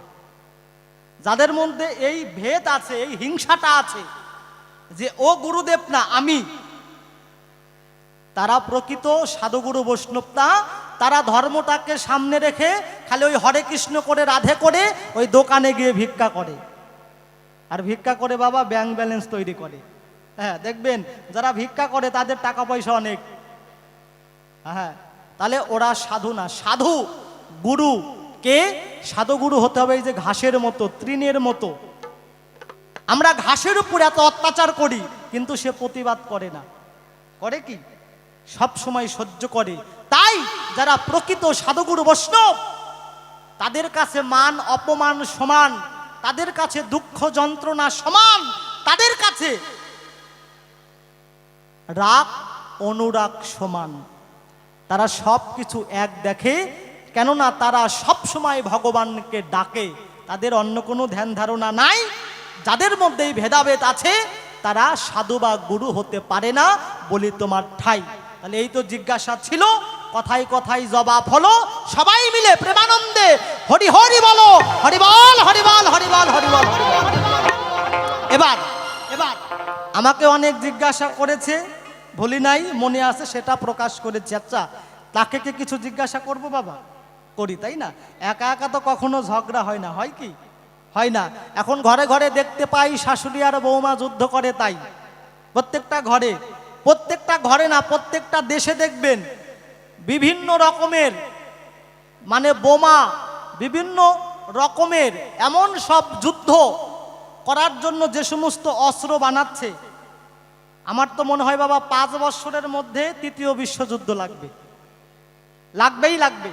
কারণ সাধুরা বলেছিল 2025 সালের মধ্যে বিশ্বযুদ্ধ শুরু হবে। দেখবেন এমন কোনো দেশ নাই যে যুদ্ধ লাগে নাই। তাহলে এই যে এত যে অস্ত্রগুলা বানাচ্ছে প্রত্যেকটা দেশ, গাছপালা ভাঙার জন্য? আমার তো মনে হয় না। মানুষকে টার্গেট করার জন্য, যেখানে অসৎ, যেখানে এক কথাই বলে সন্ত্রাস, অপরাধী, তাদেরকে মারার জন্য এই যে এত দেশ, প্রত্যেকটা দেশে এতগুলা অস্ত্র বানাচ্ছে। তো সব কি অসাধুরাই মরবে? সাধুরা মরবে না? সব মরবে। ঝড় হলে সাধুও মরে, অসাধুও মরে তার মধ্যে। তাহলে প্রত্যেকটা দেশে, প্রত্যেকটা ঘরে যেহেতু যুদ্ধ হয়, তাহলে আমি কেন একা একা এত ভকভক করব বলেন তো? হ্যাঁ, আমি কেন একা একা এত কষ্ট করব? আমার বিপক্ষের ভাবুক, তাকেও তো একটু কষ্ট করতে হবে, তাই না? যদিও টাকা নেব সমান সমান, আবার একই অ্যাকাউন্টে যাবে, কিন্তু কেন আমি কষ্ট করব একা ভাগে বলুন তো? তাই আমি তোমার কাছে শুনতে চাই, তুমি যে শিষ্য হয়েছো, দেখবেন আমাদের বাড়িতে যদি গুরুদেব আসে, বিদায় নেওয়ার সময় কি করে না, আমরা কি করি? গুরুদেবকে বিদায় নেওয়ার সময় কিছু চাল, কিছু ডাল, এমনকি নতুন বস্ত্র আর কিছু দক্ষিণা দেই। 500 হোক 1000 টাকা দেই। আচ্ছা, গুরুদেবের কি দক্ষিণা ওইটাই? ওটা পেয়ে কি গুরুদেব সন্তুষ্ট হয় না? এর থেকে আরো কিছু দিলে গুরু অন্তরের অন্তর দিয়ে সন্তুষ্ট হয় এবং অন্তর থেকে আশীর্বাদ করে এই ধর্ম সভায়। আমি সেটা জানতে চাই। ওই চাল ডালে সন্তুষ্ট হয়, ওটাই কি গুরু দক্ষিণা, না এর থেকে অধিক আরো গুরু দক্ষিণা আছে? এই একটাই ভ্যাকসিন দিলাম বাবা, বেশি দেওয়ার দরকার নাই, কারণ প্রথম দিন বেশি দিলে আবার সহ্য করতে পারবে না। কি বলেন?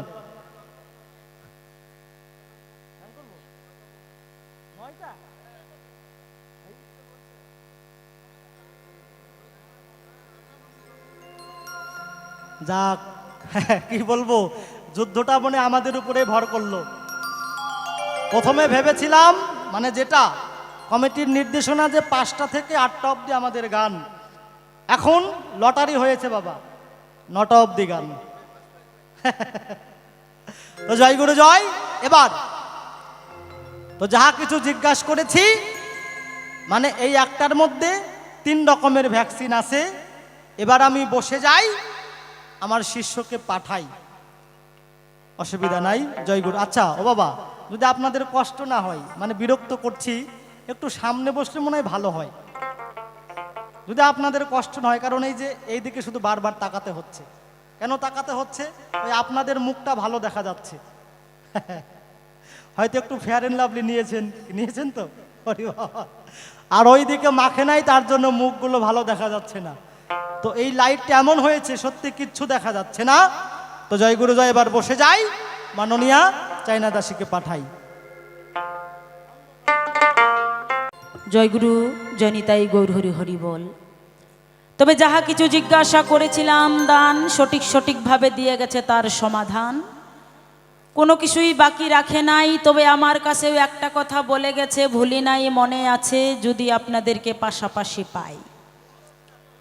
জিজ্ঞাসা করে গেছে দান, হে শিষ্য তোমার কাছে জানাই, কারণ এ বিশ্ব চরাচরে যাহা কিছু দেখতে পাই সকল কিছু গুরু এবং গোবিন্দের দেওয়া বস্তু, তোমার বলতে কোনো কিছুই নাই। ওনার যেটা কথা, এই বিশ্ব চরাচরে যাহা কিছু দেখতে পাই সকল কিছু গুরু গোবিন্দের দেওয়া বস্তু, তোমার বলতে কোনো কিছু নাই। কারণ তুমি এসেছো ফাঁকা হয়ে, আবার ফাঁকা হয়েই চলে যেতে হবে। খালি হাতে জন্ম নিয়েছি, আবার খালি হাতেই চলে যাব। যাহা কিছু পেয়েছি এই ধরাতলেই পেয়েছি, যাহা কিছু উপার্জন করেছি সব কিছু এখান থেকেই পেয়েছি, কোনো কিছুই সঙ্গে করে নিয়ে আসি নাই। তাহলে তোমার বাড়িতে যে গুরুদেব আসবে, গুরু দক্ষিণা স্বরূপ, তুমি তোমার থেকে কি দিলে গুরু সন্তুষ্ট হবে? তুমি একটু কৃপা করে জানাবে। টাকা পয়সা, চাল ডাল, ধন দৌলত যাহা কিছু আছে সব কিছু তো এখান থেকেই আমি পেয়েছি, এটা তো আমার নয়।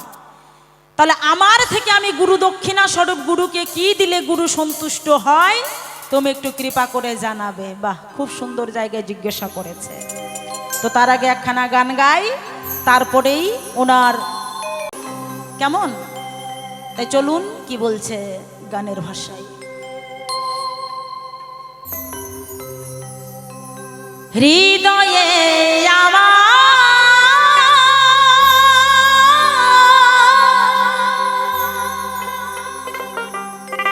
বাসনারে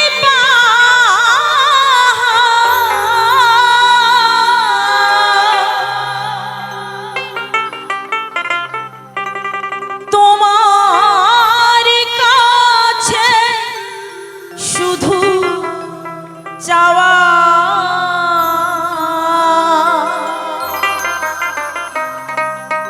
হলো না জীবনে শুদ্ধ মনে প্রভু তোমার নাম গাওয়া। সত্যি তাই গো, এই সংসারে এই জগতে যতদিন ধরে এসেছি শুধু গুরু গোবিন্দের কাছে চেয়ে এসেছি।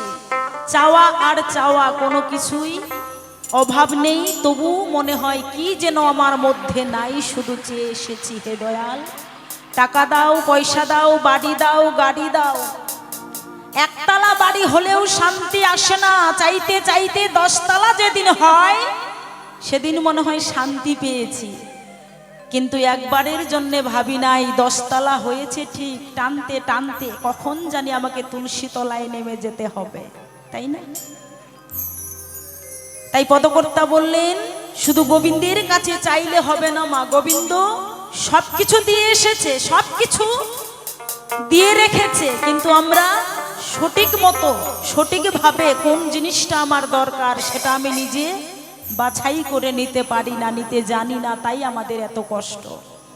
তাই কি চাইতে হবে সেটা আমরা চাইতে পারি না, আর যেটা আমার লাগবে না, যেটা আমার দরকার নাই, যেটা আমার কোনোদিন কাজে আসবে না, সেটাই আমরা আগে চাই।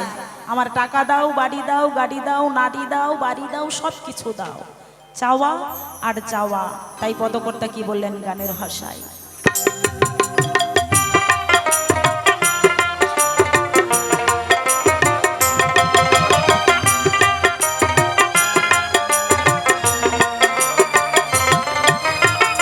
হৃদয়ে আমার বাসনারে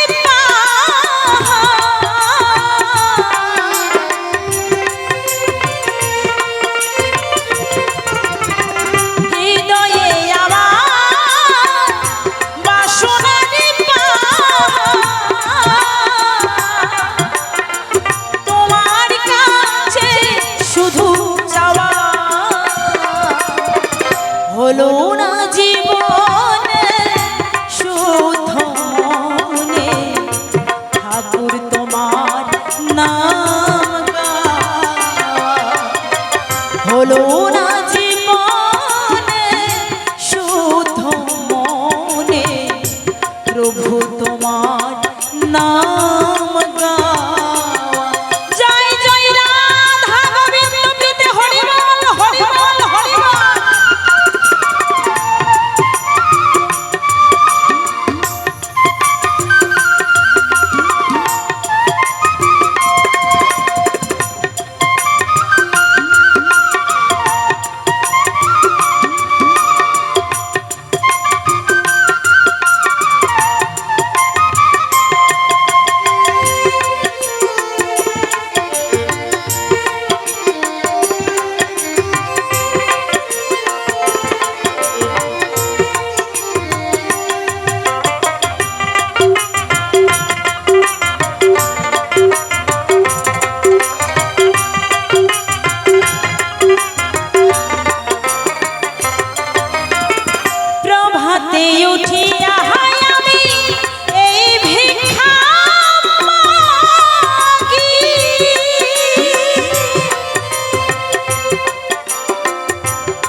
হলো না জীবনে শুদ্ধ মনে প্রভু তোমার নাম গাওয়া।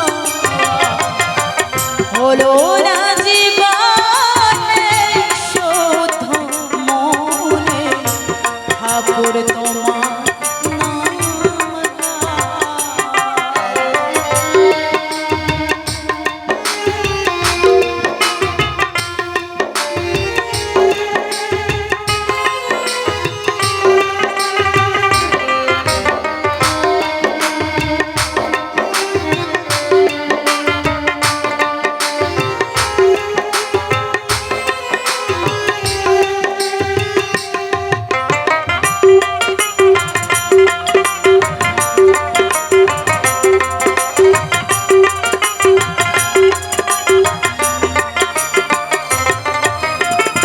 তুমি দীনবন্ধু জানে সংসারে,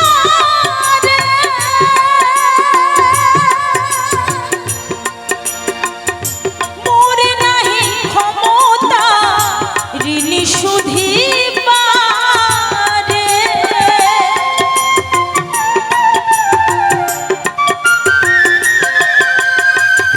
পদকর্তা বললেন, তুমি দীনবন্ধু জানে গো সংসারে, মোর নাহি ক্ষমতা তোমার ওই ঋণ শুধিবারে। ভগবানের কাছে যাহা কিছু পেয়েছে মা, এ ঋণ কি শোধ করার মতো আমি? কারো কাছে যদি 10 টাকা ধার নেই, যদি একদিন পার হয়ে যায়, সঙ্গে সঙ্গে বলবে তুই আমার কাছে 10 টাকা নিয়েছিস, এখনো দেশ নাই। কিন্তু একবার ভাবুন তো, ভগবান আমাকে কত কিছু দিয়েছে, সুন্দর 16 আনাই দেহ পরিপূর্ণ স্বরূপ আমাকে পাঠিয়েছে। এই পৃথিবীতে আমি আসার আগেই আমার জন্য খাদ্য খাবার পাঠিয়েছে। আমি অন্ধকারে থাকতে পারবো না বলে সুন্দর আলো দিয়েছে। যেমন এই যে কারেন্টের লাইট আমরা পাচ্ছি, এই আলো পাচ্ছি, এই আলোর কিন্তু আমাকে বিল দিতে হবে। পরিশোধ যদি না করতে পারি তাহলে আমার কারেন্টে তার কেটে দিয়ে চলে যাবে। আর এই বিশ্ব জগৎকে যে সবসময় আলো করে রেখেছে, যার আলোতে আমরা সকলে আছি, সূর্যের আলো যে আমরা পাচ্ছি, তাকে কি কোনোদিন আমরা টাকা দেই না। গরম বেশি লাগলে আমরা কি করি না, পাখা চালিয়ে এই দেহটাকে, এই গরম দেহটাকে শীতল করার জন্য আমরা পাখা চালাই, হাওয়া পাই। কিন্তু আমাকে চালানোর জন্য 24 ঘন্টা দিন রাত 24 ঘন্টা আমার মধ্যে যে হাওয়া বয়, আমার মধ্যে যে হাওয়া বয়, একে আমি কত টাকা দেই না? দেই না। তাহলে ভগবানের যে কোনো বস্তু ঋণ শোধ করার মতো কোনো মানুষের ক্ষমতা হয় নাই বা হবেও না। তাই পদকর্তা গানের ভাষায় কি বলবে?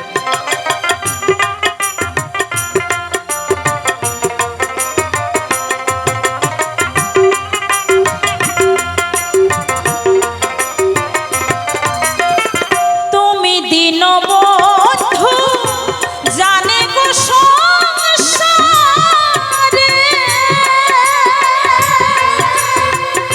মোর নাহি ক্ষমতা ঋণী শুধিবারে।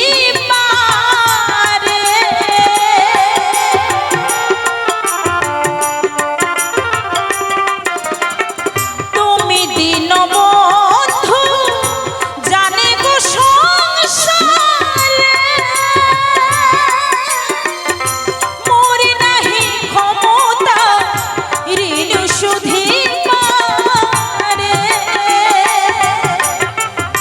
হাবুডুবু খাই নিরাশার পাথারে,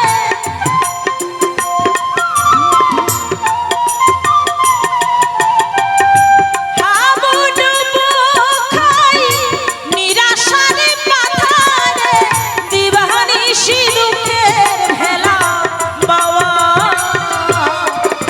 হলো না জীবনে শুদ্ধ মনে প্রভু তোমার নাম গাওয়া হলো না জীবনে শুদ্ধ মনে, ঠাকুর তোমার নাম গাওয়া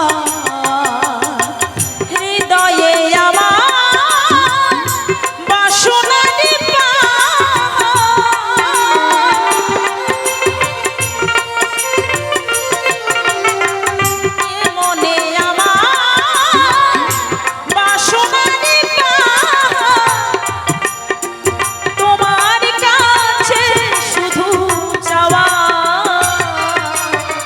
হলো না জীবনে শুদ্ধ মনে, ঠাকুর তোমার নাম গাওয়া হলো না জীবনে শুদ্ধ মনে, প্রভু তোমার নাম গাওয়া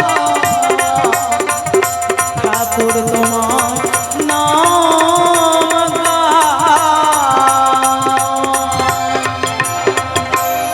শোনো শোনো ও গুরুধন তোমারে জানাই, যাহা কিছু জিজ্ঞাসা করলে বলবো এসো ভাই। এই বিশ্ব চরাচরে যাহা কিছু পাই গো সবই ভগবানের দান। আমার থেকে কোন বস্তুটা দিলে গুরু দক্ষিণা হয় আমি বলবো তাহার করব সমাধান।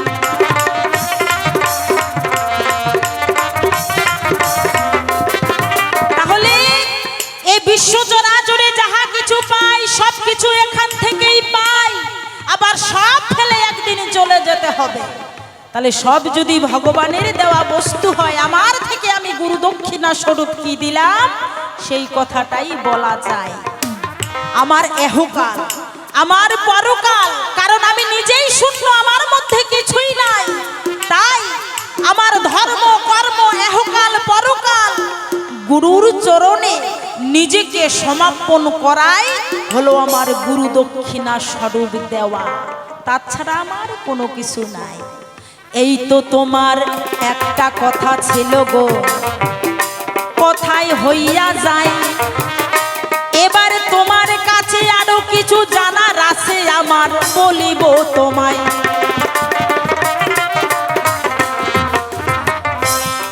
তাহলে আমিষ এবং নিরামিষ বলেছিলাম, আমিষ গুরু ভজলে ভগবানকে পাবো না, নিরামিষ গুরু ভজলে ভগবানকে পাই। আমিষ খেলে আমিষ বস্তুটা কি এবং নিরামিষ বস্তুটা কি আপনাদের বলেছে, তাই তো? যে আমিষ খেলে নাকি মন আমার চঞ্চল হয়ে যায়, কাম ক্রোধ লোভ মোহ মদ মাৎসর্য ছয়টি রিপু তারা চঞ্চল হয়ে যায়, আমাকে ভজনের পথে যেতে দেয় না বলেই আমাকে আমিষ খেতে হবে, ভজনের যোগ্য হতে হবে নিরামিষ খেয়ে। নিরামিষ খেলে নাকি এই রিপুগণ আমার দমন হয়ে যায়, 6 রিপু আমার দমন হবে। বাহ, খুব ভালো। কিন্তু এবার আরেকটা গুরু আমি দেখতে পাই। কি গুরু? কোন গুরু দেখা গেল কারো বাড়িতে এসেছে, গুরুদেব আগেই ফোন করে বলে দে, হে শিষ্যকে আগেই ফোন করে বলে দে, বাবা আমি আজকে তোমার বাড়িতে যাচ্ছি, তুই একটু ভালো মন্দ জোগাড় কর। হ্যাঁ, এদিকে বলে কিনা জানি না, আমাদের ওই সাইডটা হয়। গুরুদেব দেখা গেল বাস থেকে নামলো, নামার সঙ্গে সঙ্গে শিষ্যকে ফোন করে দিল যে বাবা আমি তোর বাড়িতে যাব, তুই আজকে ভালো ভালো কিছু একটু আমার জন্য সেবার জোগাড় করিস। শিষ্য ছেলে কি করলো, বাড়িতে টাকা পয়সা না থাকলেও ধান চাল যা কিছু আছে কিছু বিক্রি করে গুরুদেবের জন্য ভালো মন্দ কিছু জোগাড় করলো। এখন বাজার থেকে দেখা গেল দামি দামি ফল, বড় মিষ্টির দোকানে গিয়ে দামি দামি মিষ্টি, বিভিন্ন রকমের মিষ্টি নিয়ে এসে যখন ওই শিষ্য মেয়ের হাতে দিল, শিষ্য মেয়ে কি করলো না, গুরু মায়ের কাছে গিয়ে দেখাইলো, মা এগুলো আপনার ছেলে নিয়ে এসেছে, সেবাই লাগবে তো। গুরু মা যখন হাতে নিল তখন শিষ্য মেয়েকে বলছে, তুই আর এগুলো হাত দিবি না, তুই আর এগুলো হাত দিবি না, কারণ তুই যদি এগুলো হাত দিস তাহলে তোর বাবার সেবায় লাগবে না। বাবা এদিকে এরকম আছে কিনা জানি না। শিষ্য ছেলে বাজার থেকে হাতে করে নিয়ে আসলো, নিয়ে এসে যখন গুরু মায়ের হাতে দিল, গুরুমা বলছে তুই আর এগুলো হাত দিস না, তুই যদি হাত দিস তাহলে তোর বাবার আর সেবাই লাগবে না। এটা মানা যায় বাবা? হ্যাঁ?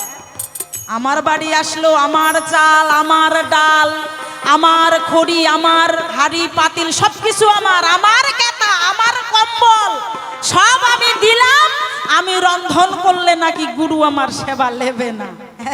এটা মানা যায়? কত স্বপ্ন, কত আশা, গুরুর কাছে মন্ত্র নিয়েছি, গুরুর কাছে আমার চলার পথ শিখিয়েছি, গুরু আমাকে চলার রাস্তা দেখিয়েছে, গুরু আমাকে বাঁচিয়েছে, বাঁচার রাস্তা দেখিয়েছে। সেই গুরু আমার বাড়িতে আসলে আমি নিজে হাতে রন্ধন করে সেবা দেব, কত আশা। আর গুরু কি বললেন? বাবা তুই তোর বউয়ের হাত দিয়ে রন্ধন করাইস না, তোর বউ যদি রন্ধন করে তাহলে আমার সেবায় লাগবে না। এটা কে মানবে বাবা? হ্যাঁ, এরকম গুরু আসে আপনাদের বাড়িতে? আসে? জানি না আসে কিনা, কিন্তু আমাদের ওইখানে আসে। আমারই পাশের বাড়ি ওই দিদি বলল আমার গুরুদেব এসেছেন, নিজে রন্ধন করে খাচ্ছে, আমার ভালোই হয়েছে, আমি শুধু বসে বসে খাচ্ছি। বাহ বাবা, এরকম গুরুদেব হলে সত্যিই ভালো। তাহলে আমি তোমার কাছে জানতে চাই, এটা কত নম্বর গুরু? যে মিষ্টিওয়ালা যে বানাইছে, ওই মিষ্টিওয়ালা চান করছে কি করে নাই, মন্ত্র নিছে কি নেয় নাই, সে কোন জাতের, কিভাবে বানাইছে সেটা তো কেউ দেখতে যায় নাই। ওই মিষ্টিটা তোমার হাতে আসলেই সেই মিষ্টিটা আর আমি হাত দিলেই নেওয়া যাবে না। কেন? তুমি একটু কৃপা করে বলে যাবে। কেমন? আমার চাল, আমার ডাল আমি রন্ধন করতে পারবো না, আমার হাতেই গুরুদেব সেবা নেবে না। তাহলে এই গুরুটা কত নাম্বার পরে?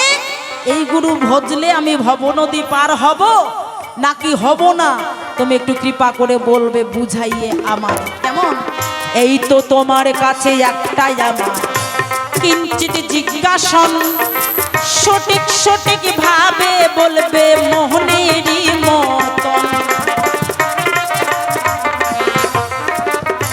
শুনো শুনো গুরুদেব, তোমার জানাই আরো কিছু তত্ত্ব কথাই আমি তোমার কাছেই শুনতে চাই।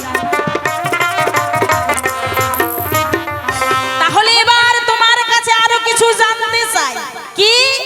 গুরুদেব ভজলাম, গুরুকে কিভাবে ভক্তি করতে হবে, ভক্তিটা একটু জানতে চাই। ভক্তি কয় প্রকারের হয়, কোন ভক্তিতে গুরু সন্তুষ্ট হয়, তুমি একটু কৃপা করে জানাবে আমায়। আর যে ভক্তি আমি করব, সে ভক্তিটা লম্বা না গোল, না জলের মতো, না কাদার মতো, না শুকনা, কেমন, না মিষ্টির মতো, তাকে খাওয়া যায় নাকি ধরা যায় নাকি ছোঁয়া যায় নাকি আস্বাদন করতে হয়। ভক্তি কয় প্রকারের হয়, ভক্তিটা নারী না ভক্তিটা পুরুষ, তুমি একটু জানাবে আমায়। ভক্তি আমরা সবাই করি, তাই না বাবা? তাহলে ভক্তি যে আমরা করি, এই ভক্তিটা নারী না পুরুষ, পুরুষ না প্রকৃতি, তুমি একটু কৃপা করে বলবে তাহার নীতি। এই ভক্তিটা কেমন বস্তু, তুমি একটু কৃপা করে জানাবে আমায়। কেমন? শোনো শোনো ও গুরুদেব, তোমারে জানাই ভক্তি জিনিসটা কেমন, নারী না পুরুষ, তুমি বুঝাবে আমায়।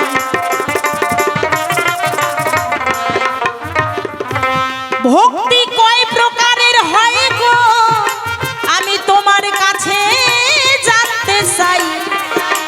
আর কোন ভক্তিতে ভগবান প্রাপ্তি হয়, তুমি জানাবে আমায়। এই তো তোমার কাছে কয়েকটা কথাই আমি করলাম জিজ্ঞাসন, সঠিক সঠিক ভাবে তুমি বলবে মনেরই মতন। আর বেশি কথাই আমি বলবো না, এখান থেকে ছাড়বো আমার এই দ্বিতীয় আলোচনা। আমি কেন একাই একাই বলতে যাব বেশি, বেশি বললে ভক্ত মাঝে আমি হয়ে যাব দোষী। তাই দোষাদোষীর ইচ্ছে আমার মোটেও গো নাই, আমার মতো ভাব নিয়ে আমি এবার বসে যাই। আমার পরে গুরুদেব আমার আসরে আসিবে, ওনার মতো ভাব নিয়ে আসে খুলিয়া যে কবে। তাই আসরে আছেন যত আমার মাতা মাস দাসীগণ, আমি অতি মুড়মতি আপনাদের সন্তানের মতন। ভুল ত্রুটি আমার গো কতই না হইবে, সন্তান জ্ঞানে মার্জন করিবেন গো সবে। এখান থেকে রাখলাম আমার অমৃত লোহরি, চাঁদ বদনে রাধা গোবিন্দ প্রীতি, একবার বলুন হরি হরি। জয় জয় রাধা গোবিন্দ প্রীতি, বলুন হরি হরি বল, হরি বল, হরি বল, হরি বল, হরি বল, হরি বল। বাবা ছোট ছোট হবে, আমি আগেই বলেছি ছোট ছোট, কেমন? তাহলে দুইটা কথা আমি তোমার কাছে করে গেলাম দান, সঠিকভাবে তুমি করে যাবে তাহার সমাধান। কি? আমার চাল আমার ডাল আমার সবকিছু, তবু গুরুদেবকে আমি রন্ধন করে দিলে গুরুর সেবায় কেন লাগে না? তুমি একটু কৃপা করে বলবে আমায়। উনি কি বলেছে? দীক্ষা গুরু এসে নাকি দেহটা পবিত্র হয়। দেহ ছিল শ্মশানো সমান, গুরু এসে মন্ত্র দিয়ে করলো ফুল বাগান, এখন সেই বাগানে ফুল ফুটেছে, অধর চাঁদ বিরাজ করে। তাহলে আমার বাগানের মতো যদি এই দেহটা হয়ে যায়, এই ফুল দিয়ে আমি গোবিন্দ সেবা কেন দিতে পারবো না? কি বলেন বাবা? হ্যাঁ, আমার শ্মশানো সমতুল্য দেহ গুরু এসে মন্ত্র দিয়ে যদি ফুল বাগানে পরিণত হয়ে যায়, তাহলে এই দেহ দিয়ে আমি গোবিন্দকে কেন সেবা দিতে পারবো না? কি বলেন? হ্যাঁ, সেবার যোগ্য তো তুমি করে দিলে, তাহলে সেবার যোগ্য যদি এই দেহ আমার পবিত্র হয়ে যায়, তাহলে এই পবিত্র দেহ দিয়ে তোমাকে রন্ধন করে যখন দিতে যাই, তুমি বলছো তোমার হাতে রন্ধন করলে সেবাই লাগবে না। বাহ বাবা বাহ, গুরুর কত নিয়ম গো। এরকম গুরু যদি ধরা যায়, ভবপার তো হতেই পারবো না, মানে ওই মাঝখানে কাদার মধ্যে ডুবে ডুবে মরতে হবে। তাহলে কোন গুরু আমার এই তাপিত পরাণ থেকে আমাকে উদ্ধার করতে পারবে? তুমি একটু কৃপা করে দেখাবে আমাকে, কেমন? আর এই ভক্তিটা কয় প্রকার? ভক্তিটা নারী না পুরুষ, এই বাতাসার মতো না লাড্ডুর মতো, না কেমন তাকে খাওয়া যায় না ছোঁয়া যায়? তুমি একটু কৃপা করে দেখাবে আমায়। এবার আমি বসে যাই, আসবেন আমার গুরু গোসাই। জয় গুরু, জয় গুরু। আজকে যার সঙ্গে আসর, তার সঙ্গে গান করার ভূতের বাড়ি নিমন্ত্রণ হয়, একই ব্যাপার বাবা। বলেছি আমরা যে ভক্তি ভক্তি করি, ভক্তি নারী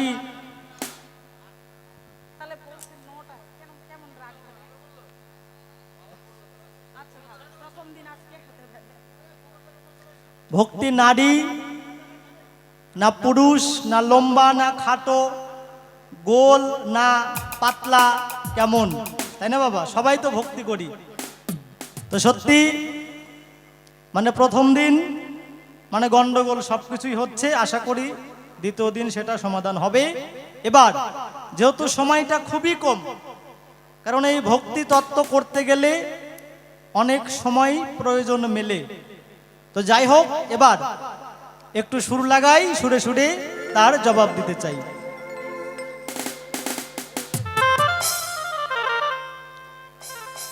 ওরে এসো এসো ওগো ভক্ত,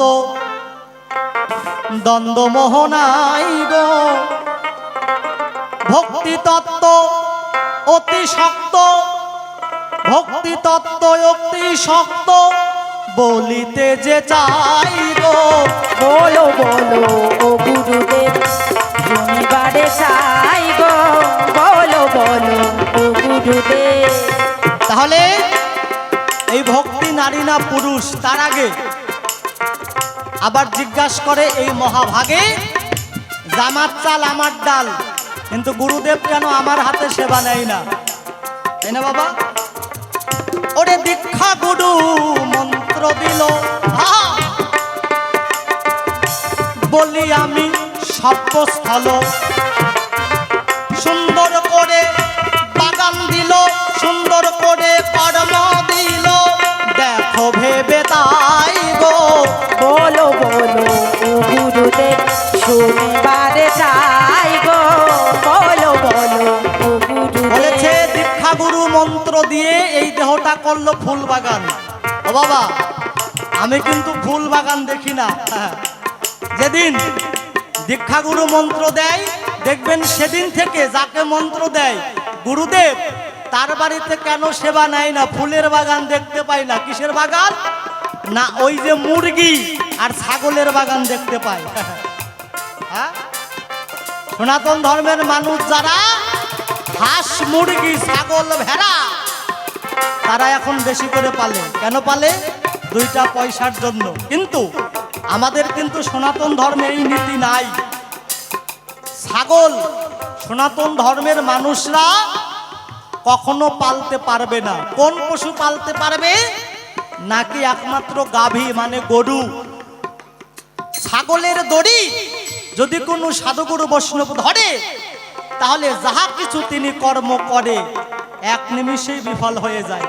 কারণ গৌরাঙ্গ মহাপ্রভুর মালা অবধি এই ছাগল খেয়েছিল, তার জন্য ছাগলের নাদা ওই দেখবেন মালার গুটির মতো হলো, অভিশাপ পেল। তাহলে ওই বাড়িতে সাধুগুরু বৈষ্ণব কি সেবা নেবে? শোনো শোনো ওগো শিষ্য, বেশ বেশ। বলি আমি অতি দৃশ্য,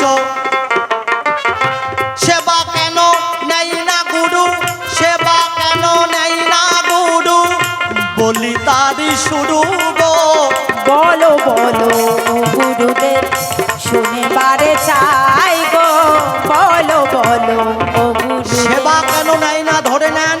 সংক্ষিপ্ত বলি, আপনার একটা শিশু কন্যা ছোট্ট 3 বছর তার বয়স, আপনি যখন সারাদিন কর্ম করে আসলেন, সেই শিশু কন্যা সেই মা আপনার স্ত্রী সেই সন্তানকে যদি বলে তোর বাবা কর্ম করে এসেছে, তুই তোর বাবার জন্য 1 গ্লাস জল নিয়ে যা। 3 বছরের শিশু কন্যা অনেক কষ্ট করে জল নিয়ে যাবে আপনার ধারে। আবার সেই শিশু কন্যাটা আপনার স্ত্রী যদি অসুস্থ হয়ে পড়ে, সেই কন্যা সন্তানটাকে যদি তার মা বলে ডাক দিয়ে তারে যে তোর বাবা সারাদিন কর্ম করে রাতে বাড়িতে আসবে, আমি তো রান্না বান্না করতে পারি নাই, তুই একটু তোর বাবার জন্য রান্না কর। সে 3 বছরের শিশু কন্যা কি রান্না করতে পারবে বাবা? যদি সে রন্ধন করতে যায় তাহলে তো আগুনে পুড়ে যাবে, মারা বলি এই সর্বসবার ঠাই। তাহলে ওই শিশুর সংসারের সব অধিকার আছে, তারই চাল, তারই ডাল, তারই কেতা, তারই বালিশ, কিন্তু বাবার জন্য কেন রান্না করতে পারে না? কারণটা কি? কেন রান্না করতে পারে না? তার কারণটা কি? মা, যোগ্যতা যতক্ষণ অব্দি প্রাপ্ত বয়স না হবে ততক্ষণ অব্দি আপনার কন্যা আপনার জন্য রান্না করতে পারবে না। ঠিক তেমনি আপনার গুরুদেব আপনার বাড়িতে আসলো, আপনি নিজে যখন হাত দিয়ে গুরুদেবের জন্য বাজার সদাই করলেন, যখন গুরু মায়ের হাতে গেল তবু গুরুমা করলো মানা, তুই আর এই জিনিস হাত দিয়ে টাচ করবি না। কেন? কারণ মানুষের একবার জন্ম হয় না। পিতা মাতার গর্ভ থেকে মানে মাতার গর্ভ থেকে যখন ভূমিষ্ঠ হয় তখন একবার জন্ম হয়, আর যখন দীক্ষাগুরুর কাছে যায় তখন একবার জন্ম হয়। তাই আপনার দ্বিতীয়বার জন্ম হয়েছে, আমার দ্বিতীয়বার জন্ম হয়েছে। আমি গুরুদেবের চোখে এখনো অসুচি, সূচি হতে পারি নাই বলে গুরুদেব আমার হাতে সেবা নেই না। হরিবল হরিবল হরিবল। এই তো তোমার কথা ছিল, কথাই কথাই হয়ে গেল। গুরু কর্ম করো ভালো, গুরু কর্ম করো ভালো, গুরু সেবা নেবে তাই। বলো বলো ও গুরুদেব শুনেবারে চাই গো, বলো বলো আগে ও গুরু গুরুদেব। কর্ম করো, গুরুর আচার ধরো। তুমি একটা গানে বলেছো যে সাধুগুরুর পরশে নাকি কাষ্টের তরি সোনা হয়ে যায়। ঠিক তেমনি মিষ্টির দোকান থেকে যদি মিষ্টি কিনে নিয়ে আসে, সে যদি মন্ত্র নাও নেয়, ওই যে গুরু মাতা যখনই হাতে নেয় তখনই সেটা গুরুর প্রসাদ হয়ে যায়, সেখানে তখন আর কোনো দোষ থাকে না। এবার ভক্তি তত্ত্ব, ভক্তি কত প্রকার? একদিকে দেখা যায় ভক্তি হচ্ছে 64 রকমের, মানে 64 মহন্ত। আবার 64 মহন্ত না, প্রধান ভক্তি হচ্ছে 9 রকমের, মানে যাকে বলে নববিধা ভক্তি। কেউ কীর্তন করে, কেউ ভগবানের পূজা করে, কেউ ধ্যান করে, কেউ চরণ সেবা করে, কেউ অর্চনা করে, কেউ বন্ধন করে, এইভাবে নববিধা ভক্তি কয় তারে। তাহলে 9 রকমের ভক্তির মধ্যে প্রধান ভক্তি যেটা হচ্ছে সুভক্তি, সেটা হচ্ছে ভক্তি হচ্ছে একজন নারী, প্রেমের গুরু, ভগবান শ্রীকৃষ্ণের ভাবের গুরু, ভক্তির গুরু, সে হচ্ছে রাধা রানী। তাই যতক্ষণ অব্দি আমরা এই জগতে রাধা ভাব না নিয়ে আসতে পারবো, ততক্ষণ আমাদের মধ্যে ভক্তি জাগ্রত হবে না। যতক্ষণ রাধা জাগ্রত না হবে, আমাদের কাম ক্রোধ লোভ মোহ মৎসর্য দমন না করে রাধা না হতে পারবো, ততক্ষণ ভক্তি হবে না। হরি বল, হরি বল, হরি বল। হরি বল, হরি বল। এই তো তোমার ভক্তি তত্ত্ব, বলি আমি সবাত্রস্ত। দেখতে দেখতে সময় গেল, দেখতে দেখতে সময় গেল, বলি আমি ভালো গো। বলো বলো ও গুরুদেব শুনে বারে চাই গো, বলো বলো তাহলে ও গুরুদেব। ভক্তি হচ্ছে নারী বাবা, সে লম্বাও না খাটোও না। ভক্তি যে যেরকম ভগবানকে ভক্তি করবে, যে যেরকম সাধন ভজন করবে, ভক্তির লতা সে সেই রকম পাবে।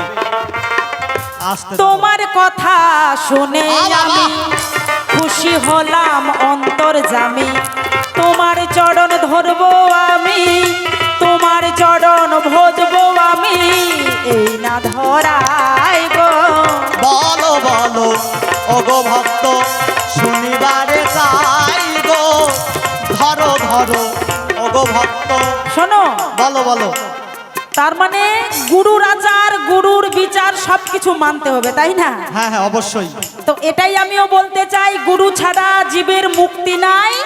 তাই গুরু সবার দরকার, গুরু সবার প্রয়োজন, গুরু ছাড়া চলা বড় দায়, এবং গুরু ছাড়া ভবপারে মুক্তি নাই। তাই সবাই মিলে একবার গুরু হরি বল, হরি বল, হরি বল, হরি বল, হরি বল। শোনো, কারণ বিশ্বাসে মিলাই কৃষ্ণ, তর্কে বহুদূর বাবা। যুক্তি দিয়ে কখনো ভগবানকে পাওয়া যায় না, যুক্তি দিয়ে কখনো গুরুর কৃপা পাওয়া যায় না। যে বিশ্বাস করে ওই গুরুকে কৃষ্ণ বলে ভজে, তবেই সেই গুরুর কাছে গিয়ে তিনি সেই কৃষ্ণকে পায়। তো জয় গুরু জয়। আমাদের দেখতে দেখতে সময় শেষ বাবা, আর কি বলবো। তাই এইখানে একদিকে গুরু আর একদিকে শিষ্য যে আলোচনা করলাম, এইখানে তার মিলন বা সমাপ্ত দিলাম। এবার ব্যাপারটা হচ্ছে, গুরু আমাকে করেছে বাবা, একজন যদি 16 আনা দেন, সংক্ষিপ্ত একজন 16 আনা দিয়ে তার হাতে দক্ষিণা, মানে দক্ষিণা দিয়ে যাবেন, এবং সে তিনি